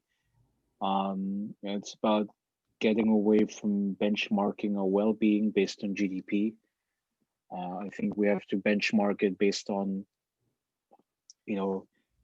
human development indicators. Things like infant mortality rate, things like, suicide rates, mental depression, physical health, well-being, longevity. Well, by all those I measures, mean, we're slipping backwards right now. yeah, we're being pushed backwards, and but that's one of the simple points that Andrew Yang made. Is it's simply you gotta change the metrics by which you measure U.S. government performance, right? Because so when Trump ran the first time and he said, oh, the stock market, GDP figures, unemployment rate, all of that is fake news, right? And Hillary Clinton said, America is already great, right? Everything's fine. And of course that's why, I mean, she lost it, right? I mean, she didn't resonate, right? But if you look at what Trump has been doing since he got elected, is he's been praising the stock market. He's been praising the unemployment figures. I mean, he's been doing exactly the same things that his predecessor has been doing. And so it's about, like, you're gonna have to find a leader who is really, you could say, strong and independent enough to and visionary enough, to basically follow alternative benchmarks, and make sure that we get better, on these other indicators. I mean, as you say, I mean, we have a lot of bad developments at this point. I mean, like, especially during the pandemic now. I mean, I see it everywhere it is happening, right? That, you have the virus spreading, and then the authorities do a lockdown, and then of course businesses shut down, and then you have an increase in the unemployment rate. And then now what's happening is a lot of local governments just saying, well, okay, so if the economy is shut down, the deficit goes up, and then, okay, then we're going to have to, lay off a bunch of teachers and whatever, cops and frontline staff. And then, of course, it's going to depress the economy, right, even further.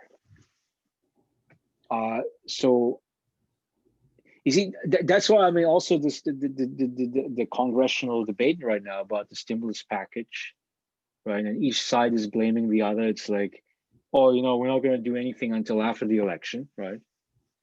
Because we hope that the public will blame the other side more than they blame their side, right?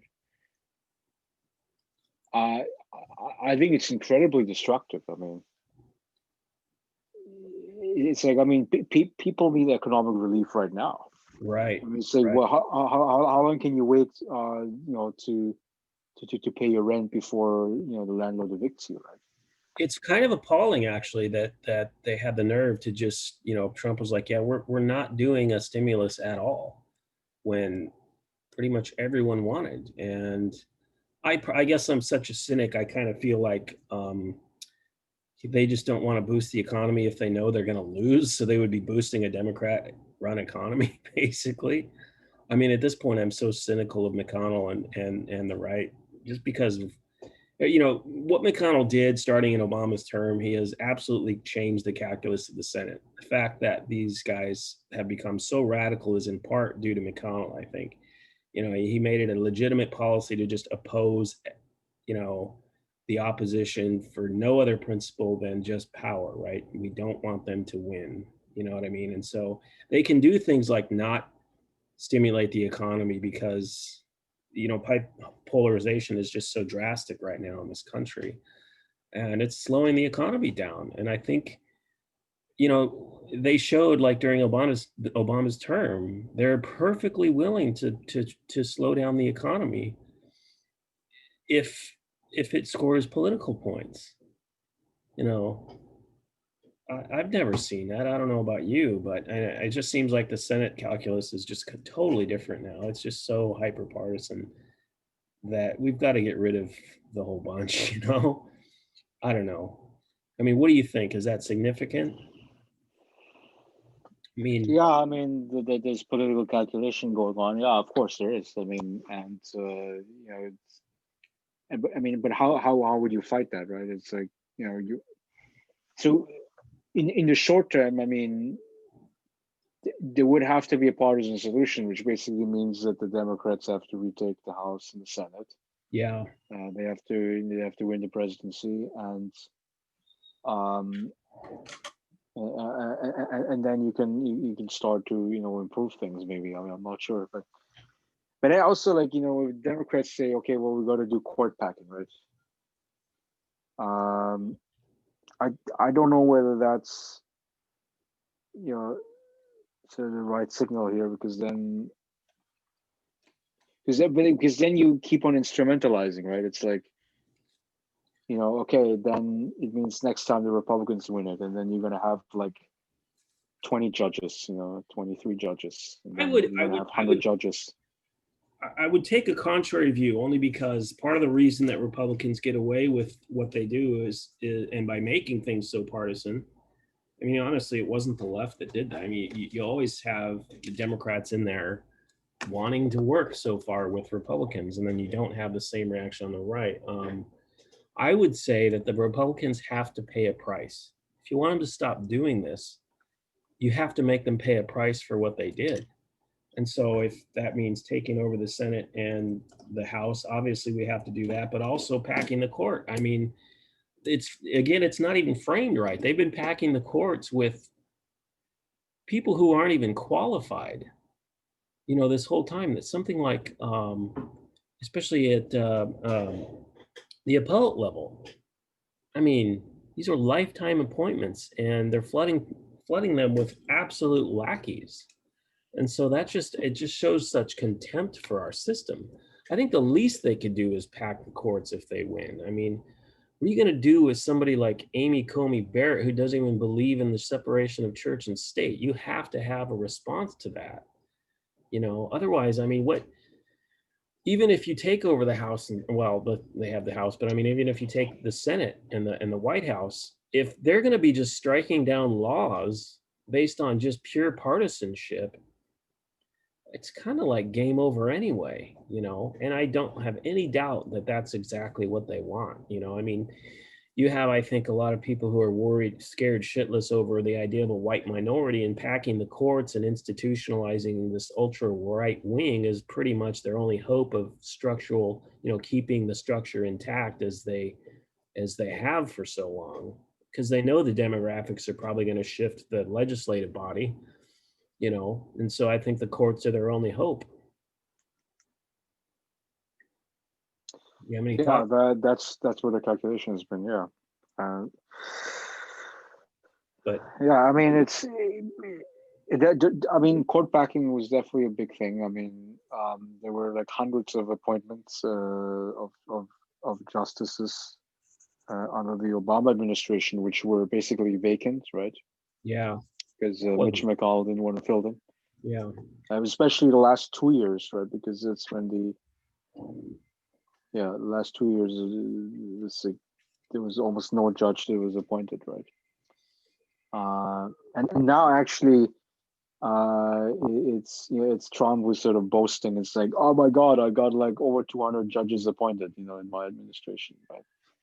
And it's the Uh, type of people, he's not electing centrists. He's electing these absolute just freaks, I mean, people that don't believe in climate change, people that don't believe in separation of church and state. They're radicals. That's pretty dangerous, I think. You know, I mean, Gorsuch and Kavanaugh, maybe, I mean, Kavanaugh was just unqualified, if you ask me. Gorsuch is not a radical, I mean, apparently, but what they've been appointing at the appellate level, these guys, and Amy Coney Barrett, she's reportedly one of these like Opus Dei Catholics, this really extreme organization, right? Yeah, and it's issues like that. They always talk about this being significant because of Roe v. Wade. It's all the things they're not talking about right now that scares me. These what they really want, I think, is just to repeal every possible regulation on business they possibly can. You know, at the worst possible time, at the point in history where we really have to start dealing with climate change. You have people that I think are in place to repeal every regulation on fossil fuel industries and others that they possibly can, you know. yeah, I mean, yeah, it's not a good development, but I would think that like like things are going to become very uncomfortable very very soon. I mean, I know when I was a little child. I mean, like in early 2000s. I mean, I thought, oh yeah, climate change could be an issue, but it's going to be for my children, grandchildren, whatever, right? And but now, if you just look at the trends that we've been seeing the last 20 years now, right, where it's like, we just shatter one extreme after another, and then now every year. So this year, I mean, this year is one of the most horrendous years that we've had. I mean, not Yeah. just because of the pandemic. Like in January, you had the big fires in Australia. They had the biggest wildfires season ever. Then the summer, you have Siberia. I mean, Siberia usually it's in northern Russia. I mean, it's usually a very calm region because it's very cold up there, right? But they had like record temperatures, right? It was like over 35 Celsius, right? Like about 100 Fahrenheit, I guess. The Arctic was 100. Yeah. Uh, yeah, uh, and they were basically melting the permafrost. And of course, that is another issue because apparently the permafrost is hiding methane. Yeah. Or I guess I don't know what the physical process of it was. Maybe it was like it's like bacteria which consume the stuff under the permafrost and then they release methane or something like that. When it becomes But frozen, it gets uncapped, right? Of methane can actually flow at that point, and that's even worse in the short run than CO2. Many times worse, something like 20 times in terms of the effects of greenhouse gas.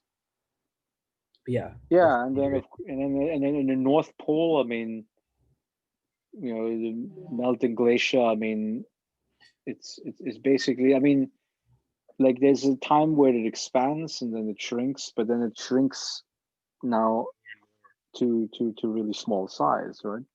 Yeah. Um, and yeah, and then you had bad heat waves in Europe. I mean, actually, well, okay, actually, in the East Coast here, I mean, we had a very pleasant summer. I mean, that's maybe quite striking here, but then the wildfires on your end in the West Coast, uh, and and then the hurricane season. You know, well, I mean, at least they don't have a repeat of Katrina thus far, but I don't know. I mean, it's like it's getting uncomfortable in a very short order of time. So I think I don't know. I mean, I think that this Republican denialism, you know, it's going to end at some point, right? I mean, we just don't know when it's going to be, right? When it doesn't matter anymore, when they've captured all the institutions, what they say doesn't even matter now. Like, because public opinion isn't going to make a difference, you know. So when even Republican voters like go, oh, okay, they're admitting it that it must be true. The time they'll talk about. Go ahead. I mean, does the U.S. have a Greta Thunberg, right? In terms of like the stature of like, you know, a person that is so charismatic about climate justice. The closest we have is somebody like maybe AOC or something. AOC would probably be somebody like that, yeah.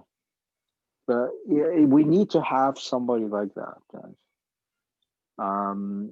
Who is just like able to galvanize the masses, and you know, you see that's what Bernie said in this almost every speech, right, that he was giving, right? He was like, you know, because the journalists are very cynical and they say, well, Bernie, how are you going to pass any of your laws if the Republicans control Congress?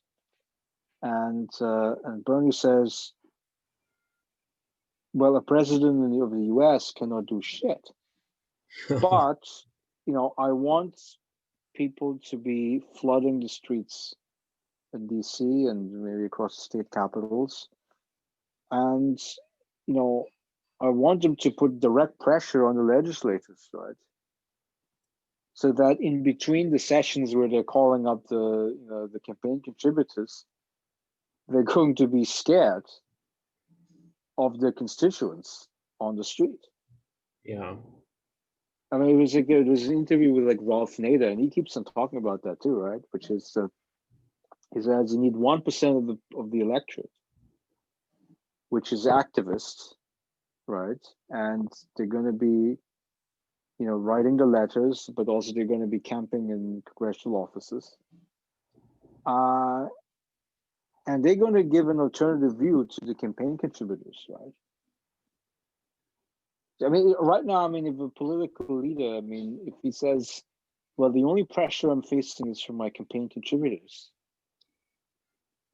well, then, of course, you know, that's all he's going to listen to, right? Yeah.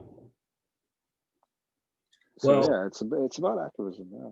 I always was like, huh, I mean, maybe the American psychology right now is such that somebody like Jon Stewart should run. You know, I mean, I think he has the charisma of somebody like that to be able to mobilize a lot of people and sort of disarm the right, you know. Um, but yeah, I think you're right. You're right. We need somebody with a lot of charisma that can really just sort of get people thinking this is not such radical policy, you know, and just, you know, I say Jon Stewart just because humor, you know, he's really good at that. He's really kind of really good at sort of like disarming. You see his debates with people like Bill O'Reilly. He just annihilates them with humor and with sort of lightheartedness and with, you know, he doesn't make the left look like the you know, caricature of the left, you know, according to the right. And I think that you're right. We need somebody like that who really can make the right look stupid, because at this particular point in history they are. It Yeah, should be so to so go back crystal to clear. Max Weber. yeah, to go Max Weber again, yeah, he's our founding father. That's why, I mean, I'm entitled to quote him all the time. And so he talks about charisma, right? And charisma is like, I think you define it as like a magical quality that followers attribute to a leader, right? That make the followers obedient to the authority of the leader, right? And that's a very rare quality. It's a very rare trait to have, because most people don't have that kind of charisma. I mean, in the vast majority of cases, I mean, why are people following the law? It's because of tradition, essentially, right?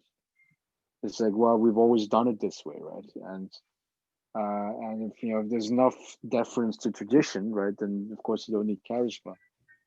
But tradition only helps you to preserve the status quo, right? Right, right. But right now, I mean, with the climate justice, what we talk about here is that the status quo is the thing that's going to destroy us. So of course we need to have a leader that has the capacity for inspiring the followers, um, to do something different, right? And so charisma is a very huge aspect um, behind behind the climate justice movement. Absolutely, I think we need it. I think you're right. It's amazing. We haven't had a Kennedy in a long time. You know, that's pretty appalling. I wonder why. Why can't we find somebody with that kind of charisma? Well, Joe Biden likes to say that because he's Catholic too, right?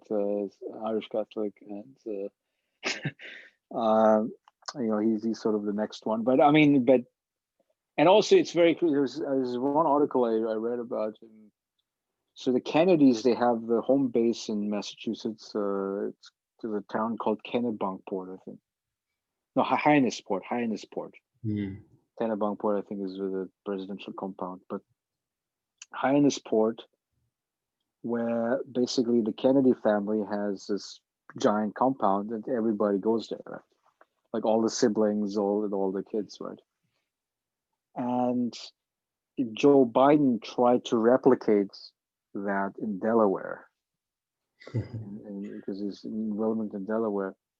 And I mean, of course, it never really took off, right? He threw a party. It's like, yeah, I mean, it's like, yeah, because, well, who is part of his family? I mean, well, he's got, a few children, a few grandchildren, but it's not. I mean, because the thing with the Kennedy family, it's different because they have these high-ranking exponents, right? Yeah, the three Kennedy brothers, right? Like, JFK, Robert F, and then Ted Kennedy, and then of course their children, right? And then it's sort of like,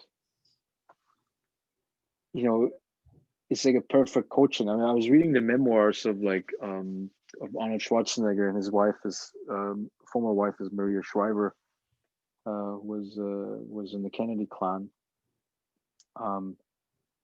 and he was sort of describing, I mean, how it was like to go to the Kennedy compound and to be, eating dinner with them, and going, water skiing with them and stuff, and like the discipline which they had, right? Like the way how they handled themselves and had conversations. It's almost like you get trained to be a Kennedy. Like to be able to give, like, to be very articulate. To be able to, like, give an off the cuff speech and stuff like that. Yeah, it's sort of like, well, that's not really charisma. I mean, that's like institutionalization of charisma, if you want to call it that. Well, I don't know if it's totally natural. I think that I heard that about FDR's parents too. They were FDR and Teddy. The Roosevelt family was much the same way. Very, very disciplined, but they did have that charisma. Both Teddy and FDR had that, I think, same kind of charisma, and still that same rambunctious kind of spirit too, right? That I think for some reason it seems like we've lost it. I don't know if maybe it's different within whether the public has changed or whether it's politicians who have changed the culture around, politicians versus the public. Seems like they've been decoupled a little more. I don't know, maybe what's charismatic within political circles nowadays is much different than what's charismatic in public circles. But for whatever reason, yeah, it's definitely a big missing ingredient these days, and yeah, I should probably read that book. It sounds kind of interesting, you know. Would you I'm like sure to take there's the always a little memoirs? bit of calculus. Yeah, yeah. It's yeah. We need to have a charismatic leader, and we'll have to see where where we can find it. I mean, it's like I think yeah, AOC would be a good example of that. I think that if she had presidential ambitions, right, within say the next 10 years or so, um, I think she would have a chance. Now the thing is that what the conservatives argue is that, well, look at her. I mean, she's at the liberal district in New York, which I don't know how liberal it was because they had a centrist Democrat who was running that Yeah, district for like 20 years or so, right? yeah, So, but I don't know. I mean, maybe she can inspire a national base. Yeah, the way how she was politicized because she was a waitress before she became a congresswoman. Was when she volunteered for Bernie Sanders' campaign in 2016, and she went to different places in the country, even to rural America, for the Sanders campaign, and that's when she was put on the political radar, and I think that's when she got the guts to file for running for the seat, right?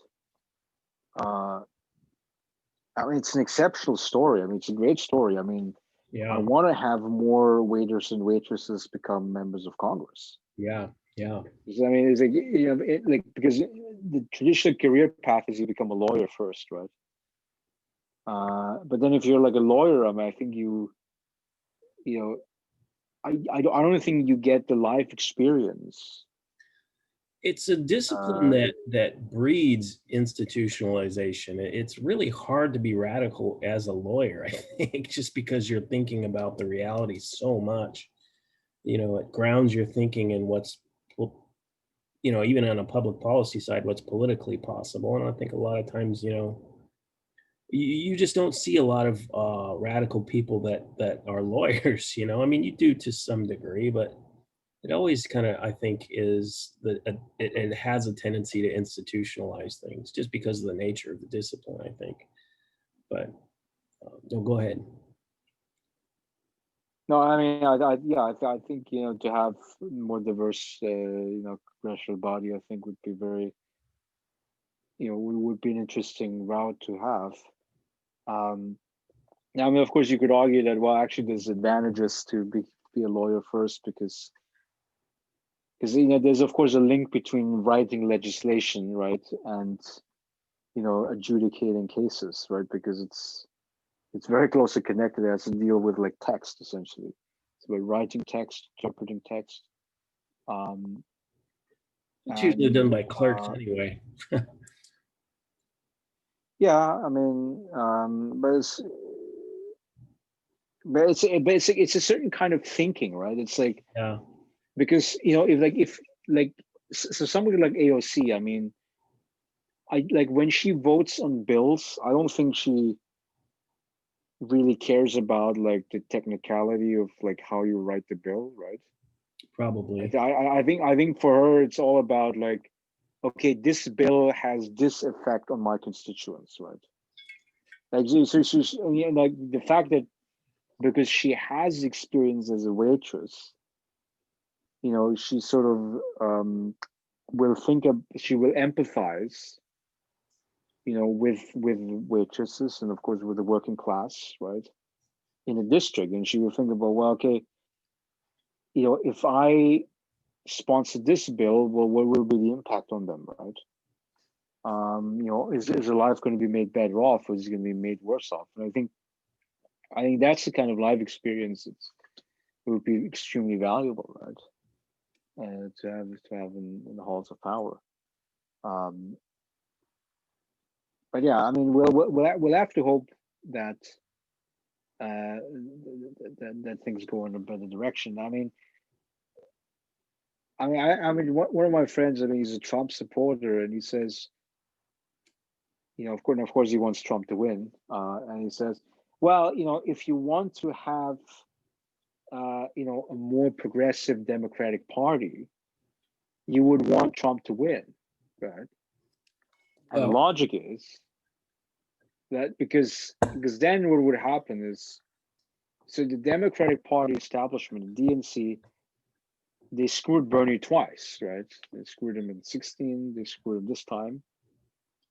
And well, if Biden actually lost it, right, then like the DNC establishment, they might hold on, right, in 24 and 4 years from now. But it would be much harder for them to block out the progressive candidate at that point. I mean, they might still be able to do it, but it might be actually fueling the rising star in the Democratic Party. It's much more progressive. That's a possibility. I mean, there's a flip side to that, right? Yeah, well, we sort of tested that. Like in 2016, yes, they screwed Bernie, but they also did it again in 2018. So I don't know if it would, unless things got really bad. And then in this case, if he got 4 more years, it's sort of too late. I mean, we've only got 10 or 12 years to do something fairly radical about climate change. The consequences, in my mind, even if it made the party more progressive, it's just too much for me. I have to draw the line. I mean, I'm in a blue state, I'll probably write in Bernie because I don't have to worry. But if I were in a swing state, of course, I would vote Biden. Consequences are too big. And I think you're right. Like, there's obviously been a progressive push and a reaction against the Trump administration. And we're going to see how that turns out shortly in this next election, but yeah, that's probably what I would deem as not a smart strategy. Let's elect Trump so that a lot of people in 2016 thought that way. You know what I mean? Well, we have to throw a wrench in the system, but not this wrench. Should have been some other wrench, any other wrench, but this guy. The guy who's just a clear authoritarian. A guy who just pisses on the rule of law every day he can. Not exactly the guy that you want in there to push a progressive reaction against. It's funny, like, I was saying this years ago, like we didn't realize the flaws in the Constitution to this degree, but a lot of it is good faith and tradition. I don't know if you watch Bill Maher, but he really put this pretty succinctly. Anything that's not written down, Trump just rolls right over them, right? And to a degree, I think, again, he's just a symptom of a disease that's been happening in the party for a long time. Again, McConnell just sort of steamrolling at people in Congress like he has been really also just shows the contempt for that tradition, right? Not acting in good faith. And even Madison, way back, he actually regretted some of the designs that he put in the Constitution many years later because it was already becoming corrupt. Because basically the assumption that they made, and he was explicit about this, is that they thought they would be enlightened statesmen. They thought they would just automatically want to work for the good of the public. And then they had already realized in Madison's lifetime, he realized that wasn't the case. And so there are flaws in the Constitution. That's one of the assumptions that they made, is that they would actually want to do good. And I don't think we've ever seen a more blatant example of the opposite than Trump, right? And here we have basically what could be a constitutional crisis, particularly if they pull stunts during this next election. And they say in swing states, like some people are talking about, evoking the 12th Amendment and try to put a slate of faithless electors in there, that could be serious. That could be a major, major issue just because Or to we declare don't. the mail-in ballot invalid, right? Which is mostly Yeah, democratic. putting this Yeah. lackey in as the head of the post, the postmaster general. Who knows what that guy could pull? I mean, we never thought that we'd have to contend with things like that, or him not bothering to like appoint heads of departments, entire heads of departments, and just running acting, heads of departments, entire departments.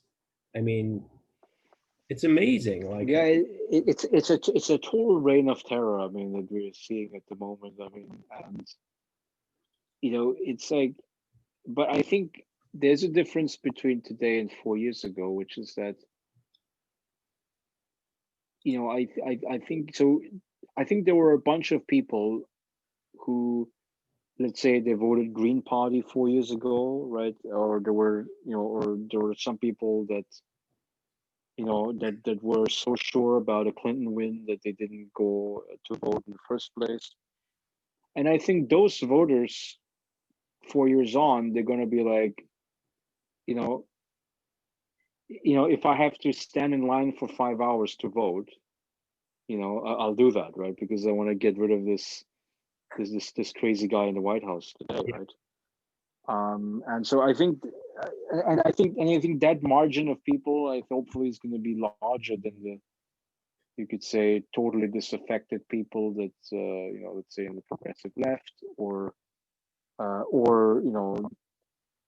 the people that like Trump. I mean, I would say that the margin of people that likes Trump, I mean, that I don't think has grown at all, right? yeah, He's got a stable base. It's about 40% of the electorate, right? right, But I don't think he's expanding the base, right? yeah. And so that would be the sort of the silver lining that Biden has, right? Your friend might be proven right in this election, hopefully, right? Like maybe people will wake up, right, and really start to push back, you know. Um, if they really get rid of this guy and they actually really build a progressive coalition, you are definitely starting to see a lot more progressive organizations start to form now, right? Tons of like the Poor People's Campaign, the Green New Deal Coalition, the Sunshine Movement. These are all groups that have just arisen in the last few years that are getting some surprising momentum at the grassroots level. So we've yet to see what happens with them. But I Yeah, the won't thing about go ahead. yeah, the thing about progressivism is that, I mean, it's like it's the aims that they're fighting for is always great, um, but the inertia in the political institutions, of course, makes it very hard to do any changes. Yeah. Um, but I mean, I ordered this book recently by Steven Pinker. It's titled Enlightenment Now, Like and me now. I mean, it's called Enlightenment Now. It was published a few years back, but he sort of takes a very optimistic view of the long term of human history. And because so if you only zoom into 2020, right, into social media, the discourse that we have, we have toxic politics, we have left versus right, we have your pandemic, economic crisis, and then these contentious elections, um, police brutality and all these things. So that's like if you zoom into today, right? But what Pinker is arguing is, well, actually, you should be zooming out. You should be looking at the whole stretch of human history. I mean, In you that know, case, we if become you the go, place if, to see if you go, yeah. yeah, if you go really far back, I mean, if you're a hunter gatherer, I mean, well, what's to be liked about that situation? Because I mean, we don't, you don't have heat during the winter, right? You don't have a nice house to live in. The food supply was unstable, so you basically have to move around to forage to find food. And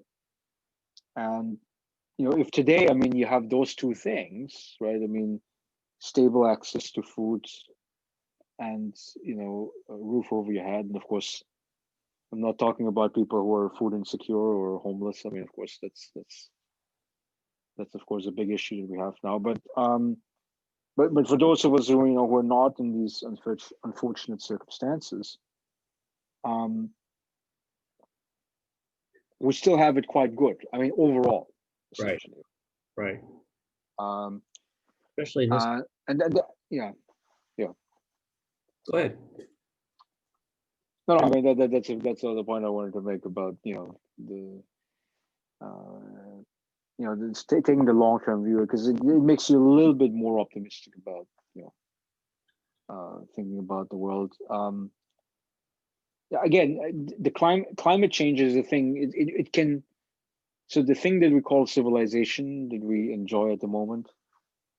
I think climate change is the thing that's gonna Catalyze. undo it. I mean, there's some certainty now. I think that like, even if we throw everything that we have against it, I mean, we might still be in rough waters, because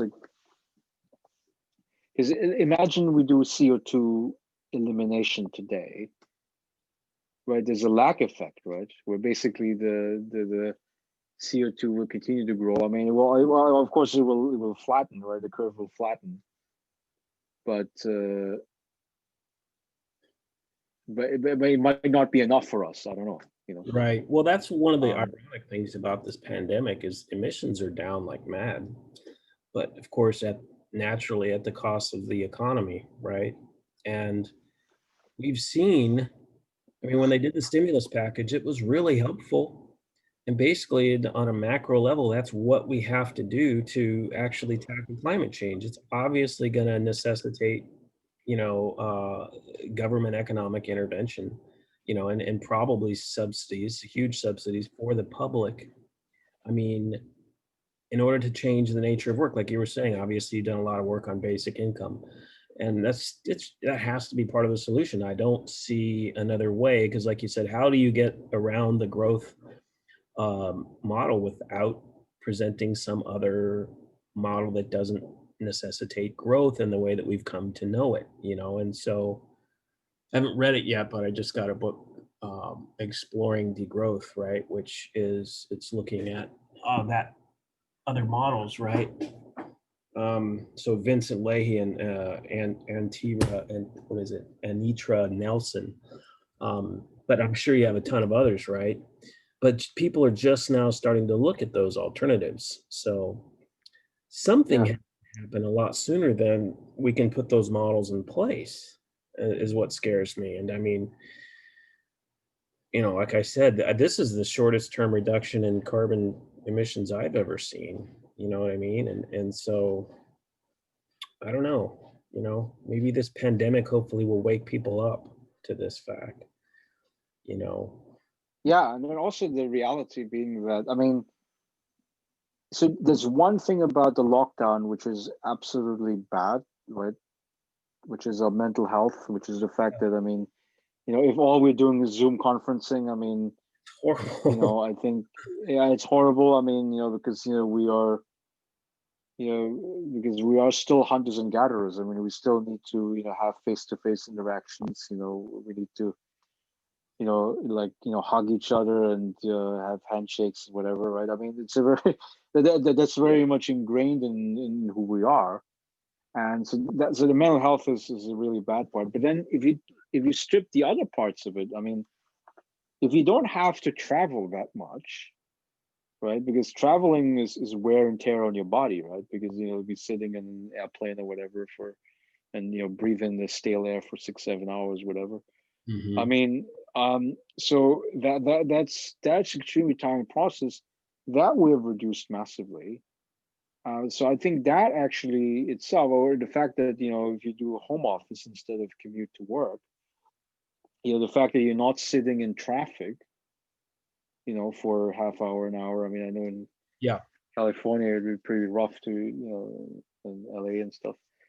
Um, so that must be having a totally positive effect on on health and well-being, right? Without necessarily, you know, feeling like you're missing something. Really, I think. Well, and we're Um, trying in California. I mean, with like we keep trying with the high speed rail, right, to try to get some infrastructure that can accommodate people without cars, right? You have a lot of public transportation systems here that are run on, at worst, natural gas, at best, electric, right? I mean, it's if we could just simply do without cars to a much larger degree than we are now, that's a big part of the equation that no one's even trying to address. Except of course, Obama was trying to get better regulations on mileage and things like that. Of course, Trump has done all that and created a huge issue between California versus, being able to basically regulate their own air by having better standards than the rest of the country. Anyways, that's an aside. But yeah, we're trying.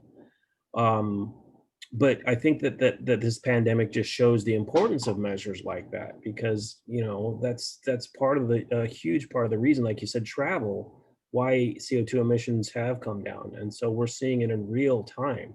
There's really no excuse anymore not to start trying to do something like that.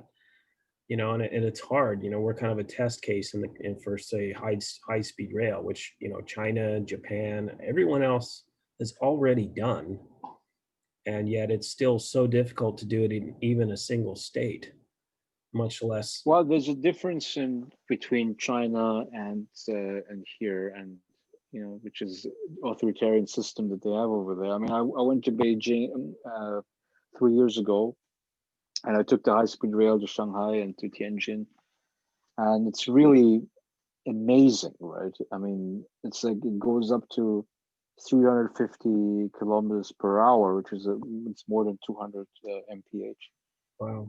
and so it's really fantastic. But I think one of the details that is, that might not be pointed out enough is that in order to get the land to build the tracks for the high-speed rail, they basically had to kick out farmers who lived on the plot of land, right, where where the rail line was going through, and that process was done very swiftly because the land is owned by the Communist Party, by the government, essentially. And they would just they would pay a small sum of compensation, and of course that would vary by jurisdiction too. I mean, so in some jurisdictions, the farmers were stiffed. Wow. I mean, they were screwed. Um, they were just like, we're just going to destroy your house, whatever, and then we're just going to build it.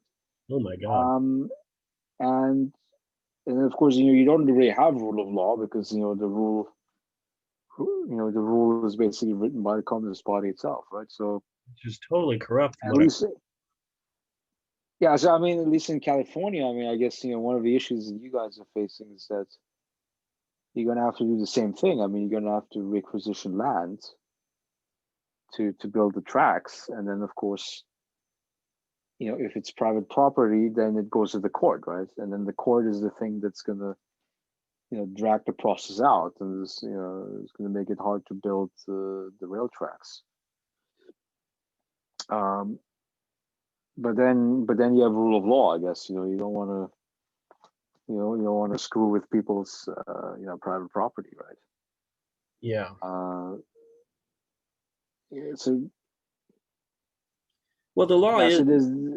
Yeah. I mean, the law is on the side of eminent domain. I mean, that's been established, but you still have to argue it. You're right. You're still going to see legislate. You're still going to see litigation. But yeah, go ahead. No, I mean, I think that's it. I mean, that there's advantages to an authoritarian system, but which is efficiency and speed. And it's at the beginning we talked about the effects of centralization, right? With centralization of power in the hands of the few, and it's always efficiency of decision making, right? Yeah.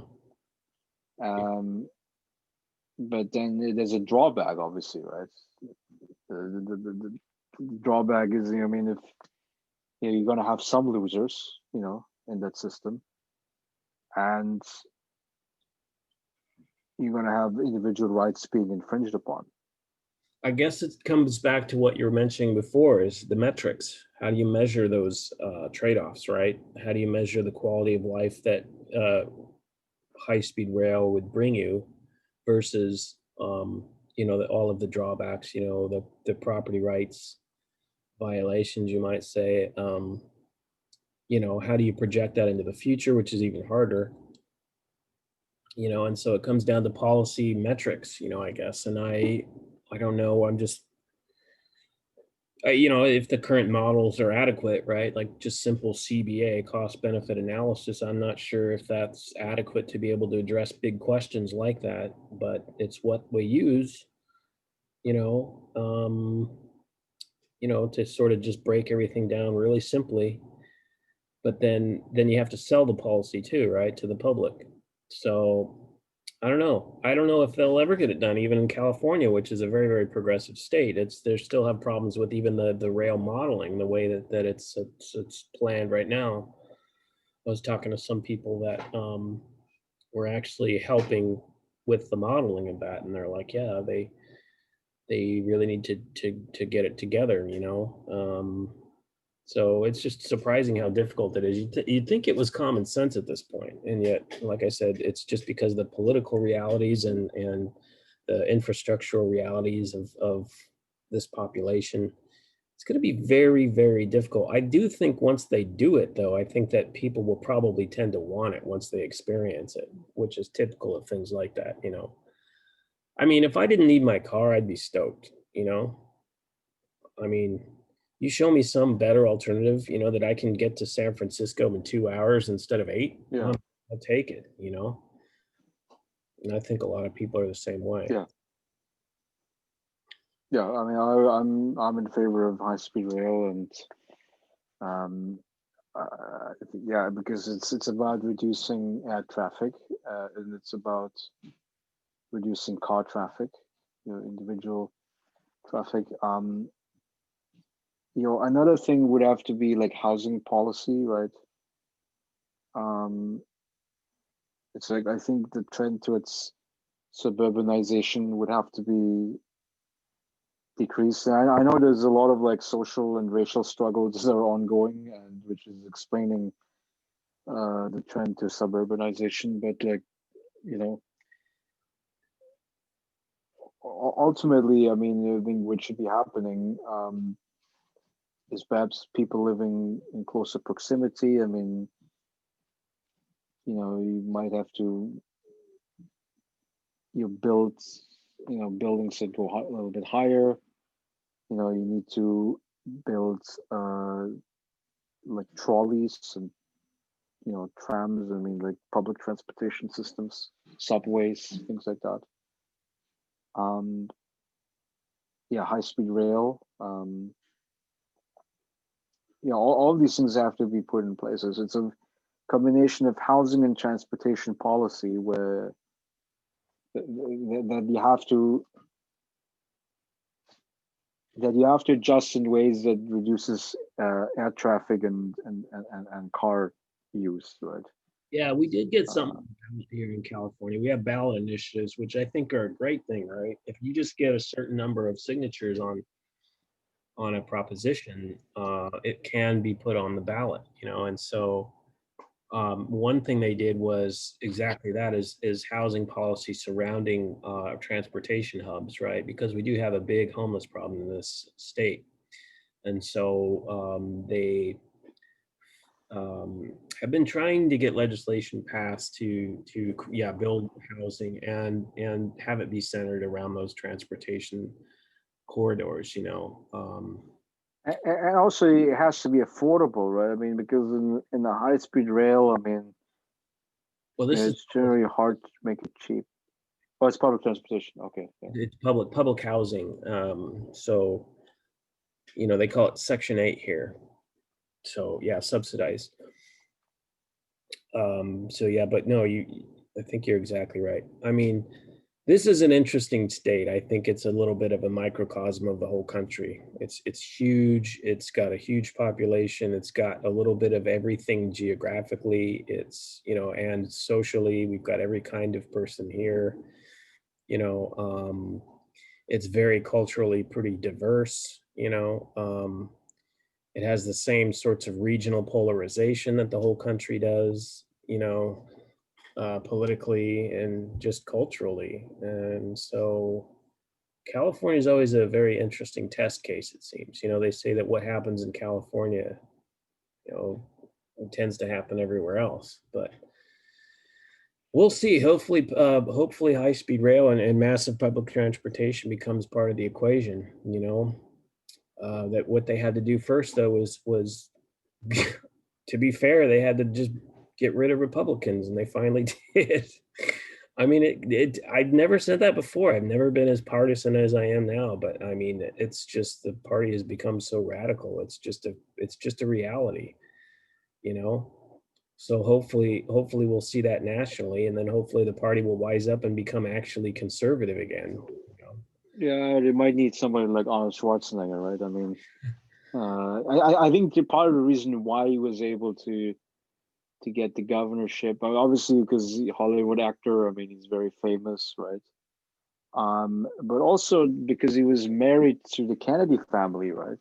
Mm. Because Maria Shriver was part of the Kennedy family, and so he was very comfortable hanging around with like left wing like liberal Democrats, right? Uh, and there'd certainly be interesting kitchen conversations perhaps at home, but and also even so he has 4 children, um, and I think he also has like a 2-2 split at home or something, right? It's like 2 Democrat, 2 Republican kids, and so yeah, so that and also like he wasn't like completely right wing crazy Right. when he was governor. He represents the Because old I Republican. Like, I mean, there used to that be progressive Republicans.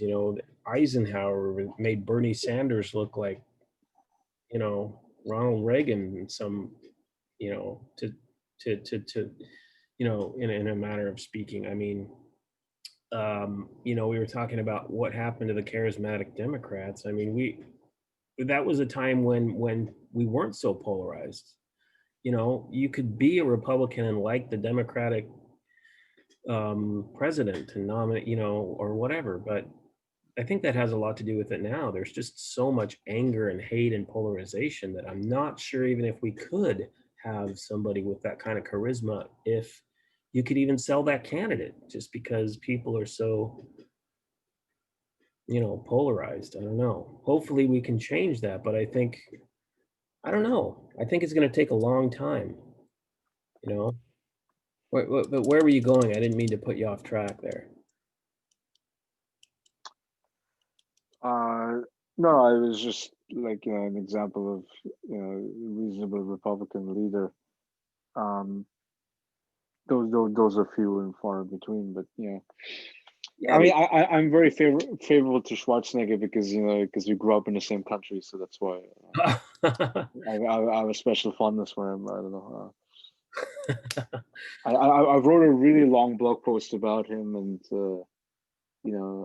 comparing the Styrian oak, which is his nickname, and Donald Trump. Because remember, like at the beginning of Trump's administration, Schwarzenegger took over the Apprentice, right?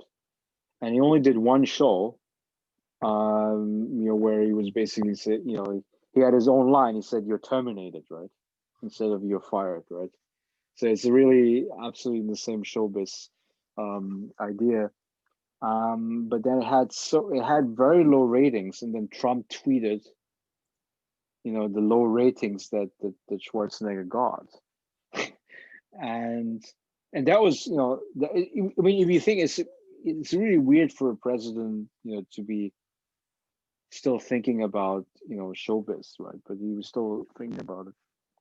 And then and Schwarzenegger made a video where he was hitting right back at Trump, right? He was like, "Well, what if we reversed our roles? You can return to The Apprentice, Back and to the Apprentice. I become president, right? And then people could sleep at night again, Yeah, I right?" saw. Yeah, no, I had seen that. I think there's low battery. Did your battery run out on your headphones, or what? Yeah, Or yeah. I mean, it was just it was low battery, so that's why I had to switch back to the computer. Um, so yeah, I mean Schwarzenegger. I mean, I think he's a very reasonable, figure, right? I mean, um, so there was one thing where he was very controversial, which is because he's still an Austrian citizen, and when he was elected governor, there was one case on a death penalty, um, where he he signed he signed the death penalty for that person, for the inmate, and there was a campaign in Austria, because we don't have the death penalty over there, right? To basically strip him of his citizenship. And the campaign went nowhere, and but it was just like a matter of like virtue signaling. I don't know. I mean, among some political leaders, uh, that oh, we can't be endorsing such a barbaric act, right? Which you know, um, civilized countries like ours, no longer practice, right? yeah, well, particularly when in our country, 4% of death penalty cases are decided wrongly. The statistics show, the latest I've seen, 4% of them are sentenced to death wrongly. In that scenario, I'm not sure I could ever endorse the death penalty. Not until you have, at least until you have criminal reform. Besides even just the basic morals of it. Um, but I will take somebody like Arnold Schwarzenegger over this guy, or a vast majority of the candidates coming out of the party right now. I'm not sure what's going on, but they chased out all of their intellectuals. They used to have William Buckley's and David Frum's, and all of these intellectuals that now are just gone. And I wonder if that's a Well, strategy. Trump wrote this op-ed, this anti-Trump op-ed at the Atlantic. I don't know whether you saw that. Well, I've seen you're referring to a particular article, or Yeah, uh, there was an article recently where he was like, he basically used very similar talking points as a Democrats, actually, right, by his yeah, time. he did. I noticed that. I did notice that. I mean, Yeah. go ahead. No, I mean, it just said he was very much like, very concerned about, violations of rule of law, and where we would be devolving into because of the, Trump instrumentalizing all the institutions on his behalf.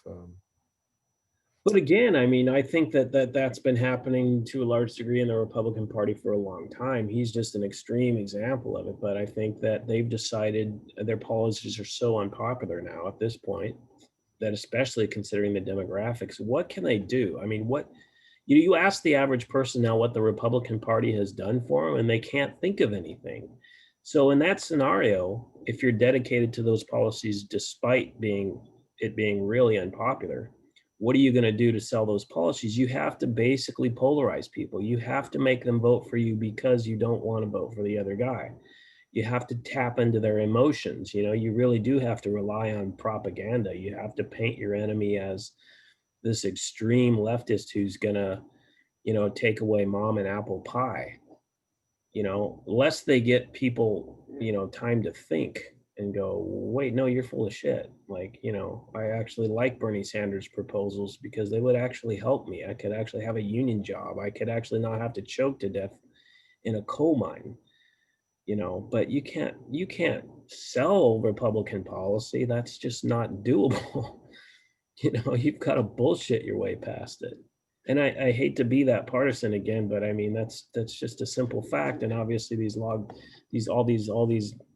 Lincoln Republicans or whatever, all these groups, they're the traditional Republican Party. It's just been taken over by thugs, but now of course they regret it because it's so bad with Trump, but they were okay with everything the Republican Party was doing to lead to this point. So that's a little disappointing too, right? I mean, this whole, dogma about the liberal media, I think, was probably the biggest reason why they're able to persuade people the way that they are. They basically persuaded them to ignore basic facts.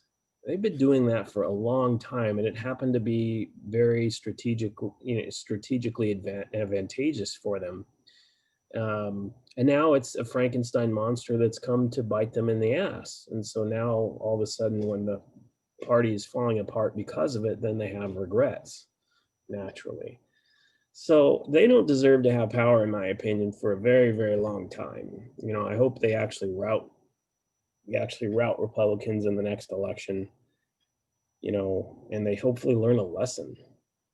But they have to see consequences, because they've been getting away with this stuff they've been undermining the rule of law for decades, and packing the courts and putting absolute radicals in there. And it's just inevitable. I'm glad it's the party crashing first instead of the actual system, because if it goes much further, it's going to be the system and not the party. Well, I mean, I think the U.S. is, we have relatively strong institutions. I mean, we're not in Weimar Germany, right? I mean, Not yet. yeah, not yet. I mean, of course, I mean, if you read people like Timothy Snyder, I mean, he's a Yale historian, and he's a pessimist. I think he's like, yeah, it can happen here, like, um, uh, I still think, I mean, the U.S. institutions are durable. I mean, yeah, I mean, I read some like of the left wing commentary that says that if Trump gets reelected, then we're gonna have a full scale descent into dictatorship. I don't take that position. I don't think it would go that far. I mean, but with respect to like the climate, you could say climate related suicide vest that we're putting on, right? If we double down on fossil fuels and old technologies, right? Yeah, I think that's real. That is absolutely the biggest threat. I mean, but with respect to democracy, I think our institutions are still, Yeah.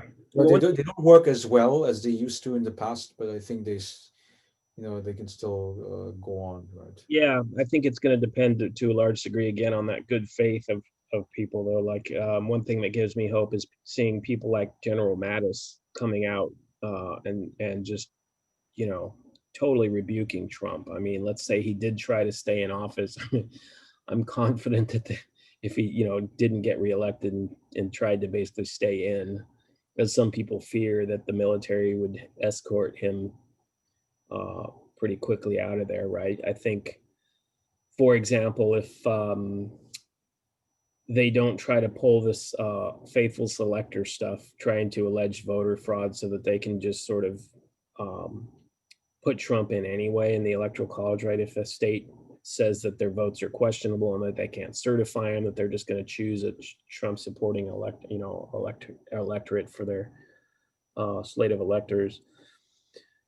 That could be pretty ugly if they actually did something like that. And yeah, the institutions are strong, but remember that the outcomes are dependent in part on good faith of people not to do stuff like that, right? And frankly, to not put in people like Amy Coney Barrett, who clearly has contempt for basic constitutional rights.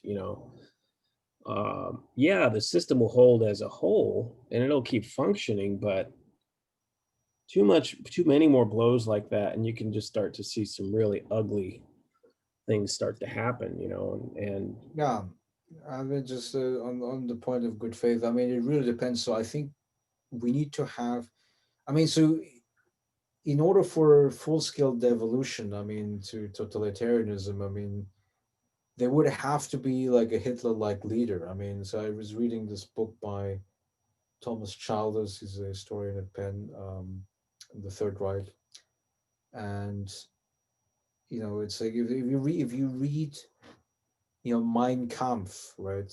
There's his book that he wrote in prison because in the 1920s Hitler tried to overthrow the government in Bavaria, and he failed in that attempt, and he was put to prison.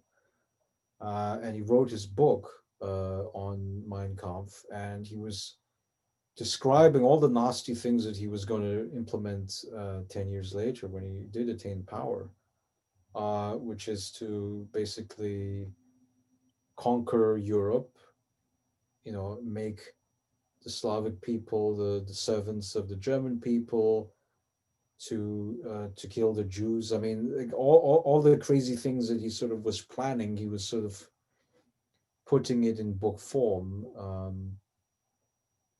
And I mean, so Trump clearly is very favorable to white supremacy. I mean, there's no doubt about it, right? I mean, with the QAnon stuff and the Proud Boys and stuff like that. Um, but I don't think that he has the sort of grand vision that Hitler oh no. has. No, he can't even think past next week. He can't even think past his nose. I agree.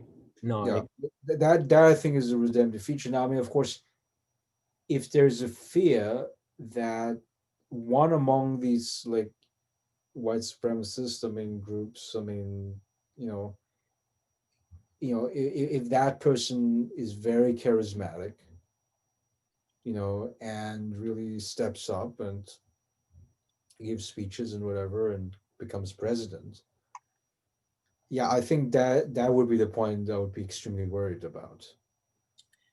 it's not scenarios like that that I actually worry about. I mean, because I don't think somebody that's really that bad would A, get elected, and B, last long, and certainly not more than 4 years. I mean, we'll see. I think Trump is bad enough, but you're right, he's not even smart enough to be a real dangerous Nazi, right?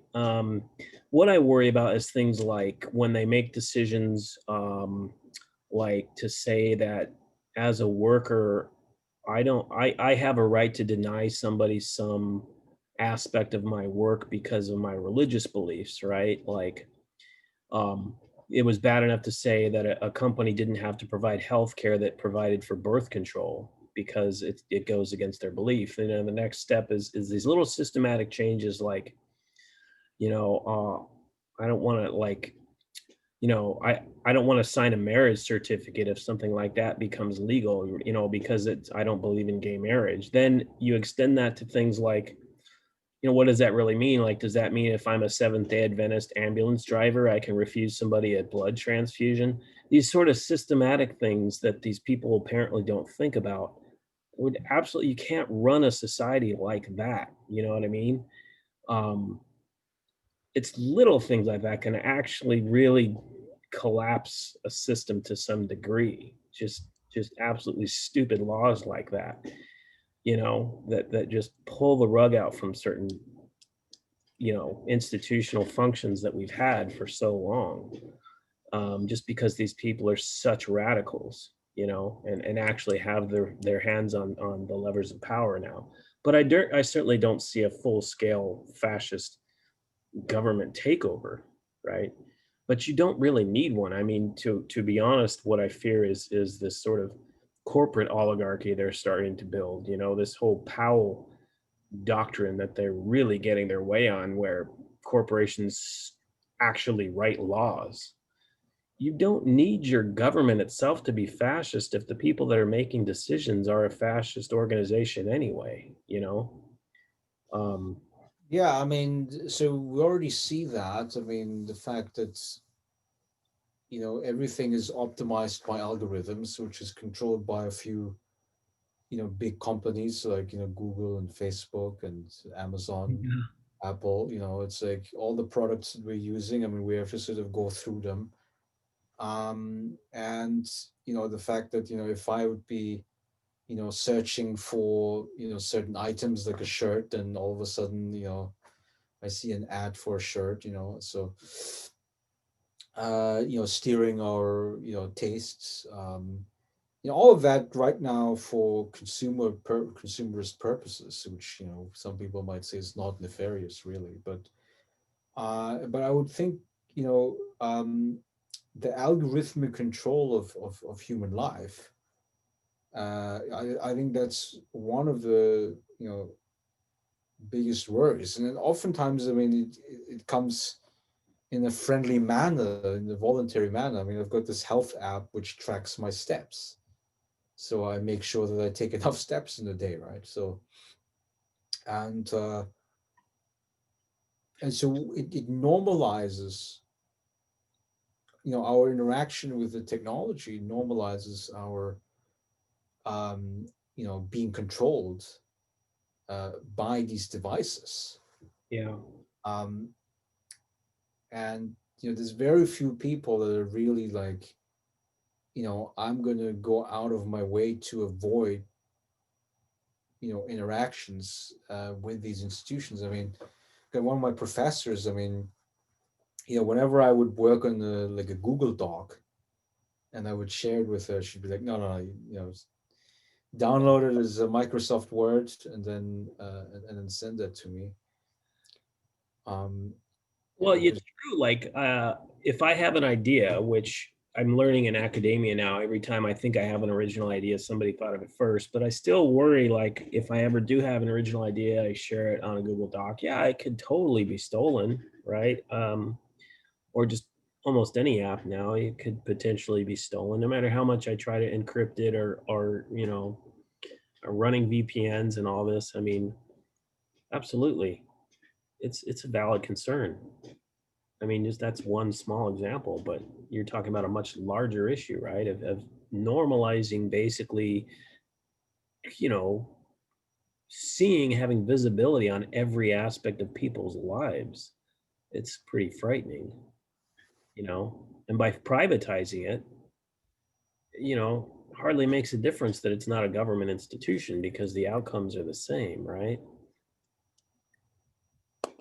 yeah, yeah. I mean, well, there was a book by Shoshana Zuboff, and she did make a, brief comparison between the Chinese system of state-controlled supervision and the sort of Silicon Valley-based supervision that we have in the U.S. and in most Western countries.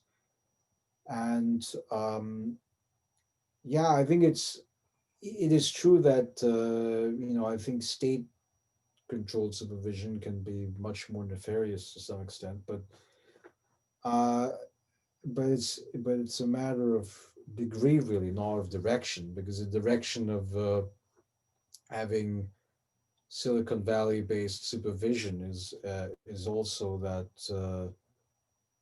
yeah, it's about full scale dependence on them, and then them being able to control what we can see and hear. I mean, to some extent, I mean, well, that's what the Trump campaign has been complaining about against Twitter and Facebook, right?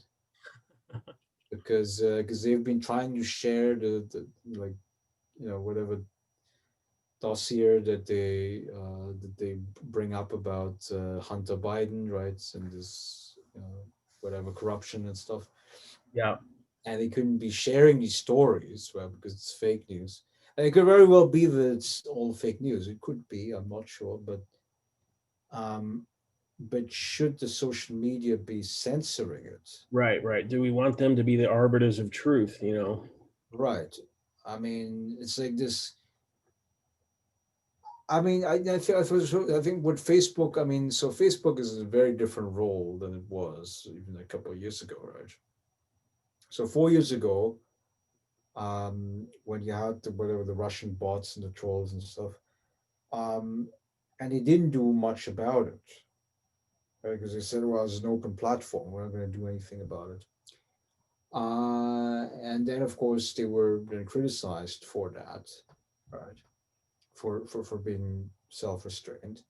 And so now I think they're going in the opposite direction, where it's like now we're going to hire, hundreds of thousands of, or maybe a couple of thousand of content moderators, and we're going to make sure um, that this doesn't happen again.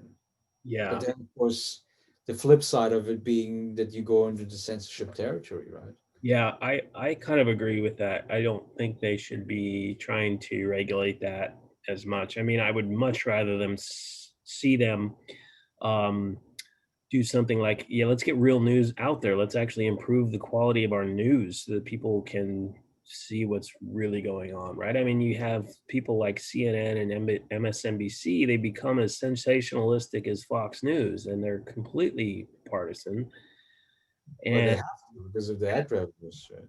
that just gives the right everything they want to be able to paint the entire media landscape as liberal or liberally biased. You know what I mean? And that plays, I think, right into their hands. I would much rather see them reinstitute things like equal time laws, or make news not subject to the profit margin anymore somehow. I don't know what that would look like. Maybe public funding of news or something. Public fund, that would be the solution.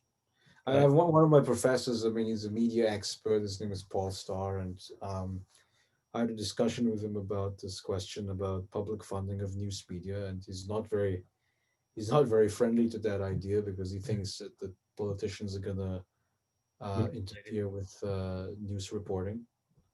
But I'm a strong proponent of public funding of news media, particularly like local journalism, and also public broadcaster. I think we need to have a BBC kind of model, um, where basically what you would do is you would impose a media fee, which is like a tax on the population. But then the media fee revenues is being controlled by a media board, which is run by the journalists themselves, right? Like it shouldn't be run by the politicians. Mhm. And that's the way how you would separate, political interference from the news media, right?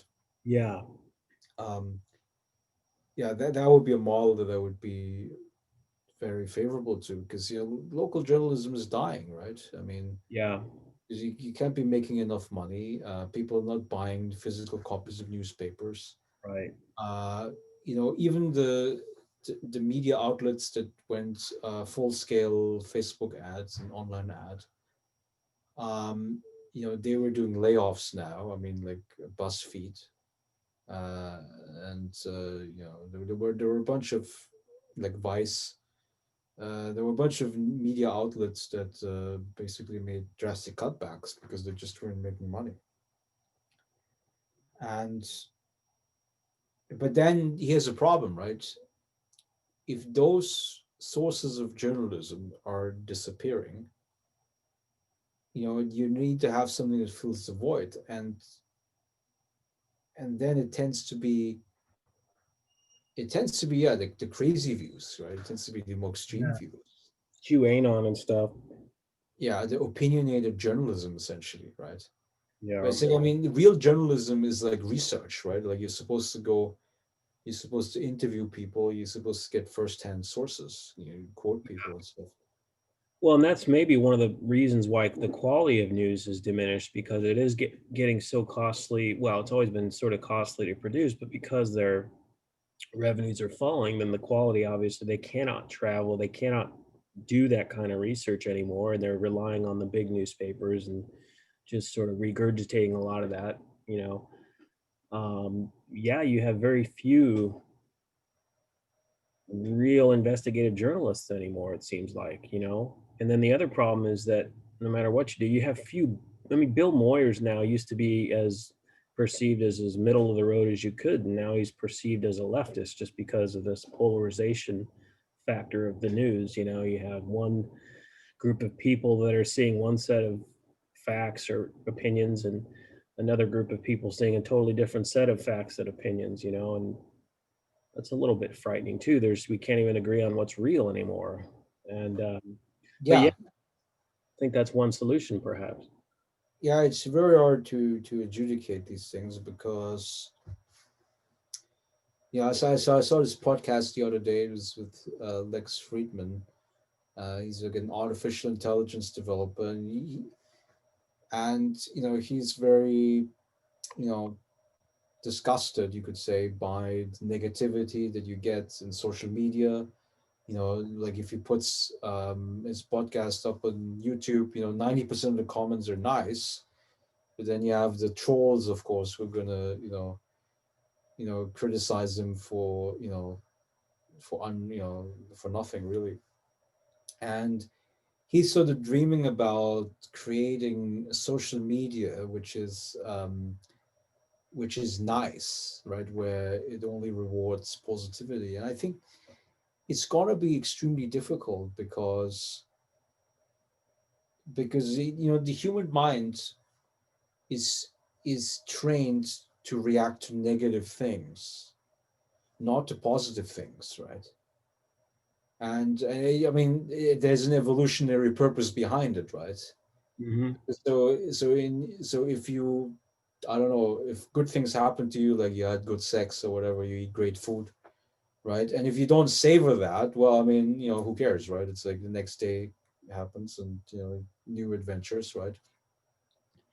But if bad things, if, bad signals come about, like for instance, a tiger who's about to eat you, like I mean, if you were still like chilled out, right? Well, you would die, right? Hmm. So you better take negative signals seriously, and then positive signals, I mean, you can take them seriously if you like, but it doesn't really matter, right? Yeah, that makes. Negative signals you have to take seriously, and social media takes advantage of that. You could say negativity bias, right? Where it's like people click stuff that is negative. So I mean, I see, I mean, your posts and some of my Trump supporter posts. I mean, and it's all like I gotta like this guy is crazy on the other side, of course. Yeah, yeah. This guy on the other side is crazy, and but it's like it's because of the negativity bias we have, right? It takes advantage. The algorithm on Facebook and the social media is taking advantage of our biases, really. Yeah. Uh, you know, because we react to negative things. I think news media does that, and regular news media even has done that for quite a while. To a large degree, it's always the violence that gets reported. Um, and of course, it's perhaps a little bit of a boredom factor too, right? Like you don't want to hear that the guy down the street had a good day, or got married or whatever. Right? It's always the tragedy, the things that really stand out that we gravitate towards. Um, no, but Right. Do you know Tolstoy, right? And he had this quote, all happy families are the same, but all unhappy families are unhappy in their own ways. It was, what novel was that? I think it was Anna Karenina, I think. no, Um, I didn't read. but it's, yeah, that's who we are. Uh, and Well, yeah, go ahead. yeah, but it's like but that's who we are. I mean, we are trapped in this, like, we are drawn to the negative, and yeah, if somebody gets married or if you see baby photos, which I mean, I do see them on social media too, but it's like, and yeah, and I occasionally click on like, so that's why I see more of them. But you know, positivity, it's almost like, I don't know, in this day and age, right? Especially with the pandemic lockdown, when people are already pretty anxious, right? Psychologically, um, it's like you have to be able to keep your mind positive in some ways, right? And the way to do that, I mean, it's like, for instance, my morning routine, like, I go bird watching in the morning, with my uh with the binocular glasses. I read newspapers, and I take a course in machine learning, right? Just watching videos and that. Um, and then I do my research work. Um, and in each of the activities I'm doing, you know, there has to be a generative element in what I'm doing, right? So, the generative element of, like, bird watching would be, you know, s- would be understanding bird movements, right? Have to have It's like, something yeah, the understanding their behavior, like understanding how they walk, understanding how they fly and stuff. The generative element of newspaper, learning stuff that's happening in the world, learning foreign languages because I read in foreign languages. Um, you know, yeah, machine learning is a skill, right? Research is about writing papers, so it's like people can learn stuff, right? Um, yeah, so you just spend time doing generative things, which would also mean that you would be spending less time on social media, hopefully, right? Mhm. I mean, I do that too. I mean, I'm social media as well. I mean, I do check it several times a day, and um, Yeah, I think it makes me think too of people that are stuck in really highly populated cities and how few of those options they have. They're not going to get to go bird watching, right? They're not going to get to go to the beach like I can, right? Um, a lot of them. There's going to be a lot of these things cost prohibitive. They can't just go and sit down somewhere in a public place. yeah, Not many parks, right? Or it's interesting too, just because it brings to mind the disparities of just that basic quality of life that's, like you said, is so important, right? Because you need something to occupy your mind and your body. I mean, everybody needs it. It's not healthy to not get it. And the ugly psychology that it can breed if you don't have those, you know what I mean? Um, it's going to breed a lot of negativity, and perhaps that is part of the reason why you're seeing a lot of this polarization. Um, right. Because in the lockdown, people are spending too much time right, right. on social media, right? And then it's like, I mean, in a country of 330 million people, right? Every day you're gonna see some fucked up shit, right? Yeah. It's like there's gonna be somebody who, yeah, I mean, the Michigan governor stuff. I mean, like I saw in France recently, like there was a terrorist who chopped the teacher's head off, right? I mean, there's crazy stories you'll find every day, right? Right, right. Um, big planet, but you know, but of course, we cannot live life like that because it's just too much, cortisol, right? It's a stress hormone, right? Well, it's like, and I think even the regular media, which breeds all that, because most of the stuff you see on social media, obviously there's no like Facebook news, right? They're coming from news organizations or blogs or whatever. But I don't think that media landscape has changed. Like I said, they have always sort of gravitated also towards the negative. It's just I think people are sharing it more, that because of social media, it proliferates a lot faster. It's almost like, so social media and other information systems have shrunk space. Like it's almost like it's not as big of a country as it used to be because people simply aren't separated as much as they were. Yeah, You know, and maybe these Proud Boy type fellows, they just think that there's all these new gay people now, right? Like because they haven't seen it before, or like there's all these radical leftists that they think are just brand new because again they haven't really seen it before because social media is relatively new, and it seems to me like it makes things feel a little more constricted when in reality they probably aren't. It's just space doesn't mean what it used to because of things like social media, and they're confronted with realities they didn't have before, you know and we're also realizing kind of the sort of the flaws in our government, for example, which I frankly didn't see before, and so it brings these realities to light, and you just dwell on it. It's so much easier to dwell on it because of social media, that your focus is taken. um, it's going to be really interesting to see the psychological studies out of this whole thing, to see how much that has affected people, and in what ways. Is it changing the brain? I bet it is to some degree. Are people's thinking patterns changed? Are there, you know, But there was a big Facebook study where they found that people click negative stuff much more likely than positive things. uh, And it was quite an unethical experiment which they've been doing, right? Where basically they randomly selected individuals that were shown negative things, and then the control group was shown positive things.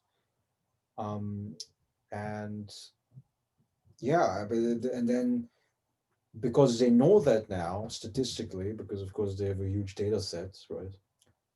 Um, they now give us the negative news because they know that that's what we'll click, right? that's really unethical. That's what we'll share. And Well, then it used to be that they just had the like button, and now they, of course, you have different emotions now. So you can have a lot of the sad and a lot of the angry, right? Because that's what's because sad and angry is gonna generate the interaction, right? well, I guess we'll have to solve the world's problems some other time. We didn't do it this time, but I'm a little more aware of them. So Well, see, that's the thing with ivory. See, I'm an ivory tower guy, so I'm gonna put this. I should put this on my forehead, right? I mean, maybe I should wear a headband like that, right? Whereas just a forewarning that if you talk with me, you're gonna understand the problems. You're not gonna solve them, right? Uh, that's, and maybe you see value in understanding too, right? I don't know. yeah. Well, like they say, that's half the problem, right? I mean, so always good to be aware of it, but you point out some good things too, so I always appreciate that.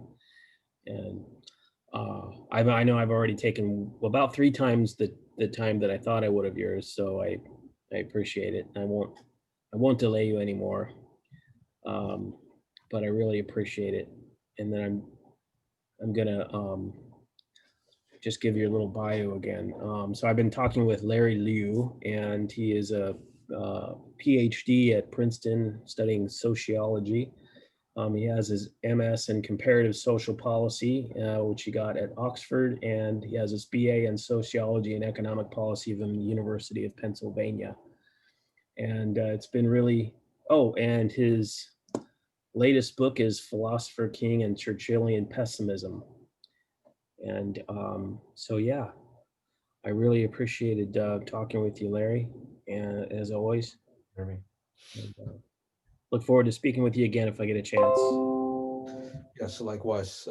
Yeah, we'll definitely stay in touch. I mean, and we can resume hopefully after the election or so. I mean, after the ballots are counted, I mean, there's a bunch of friends that I wanted to reconnect with, and I wanted to sort of do like a psychotherapeutic reflection about where we're headed as a result of the outcome being known.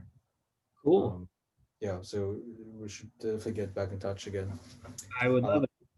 yeah, and also like send me the Video? recording. Yeah, send me this recording because so I don't know. I mean, like, do you want to put it on your website and then I put it on my website? I mean, I hope you're not going to be very copyright strict. No, of Uh, course. No, you're welcome to it, of course. yeah. Yeah. I'll send you this one, and then I'll also send you the one from the other day as well. I haven't put that together yet because I was going to do your bio as well, but Okay. I'm busy with stuff. But I'll do it. Yeah, because I'll put this onto my YouTube channel. So Okay. Sounds good. It's gonna be good. Okay, that's great. All right. Good talking to you, Larry. Okay, see you, Jeremy. All the All right. best.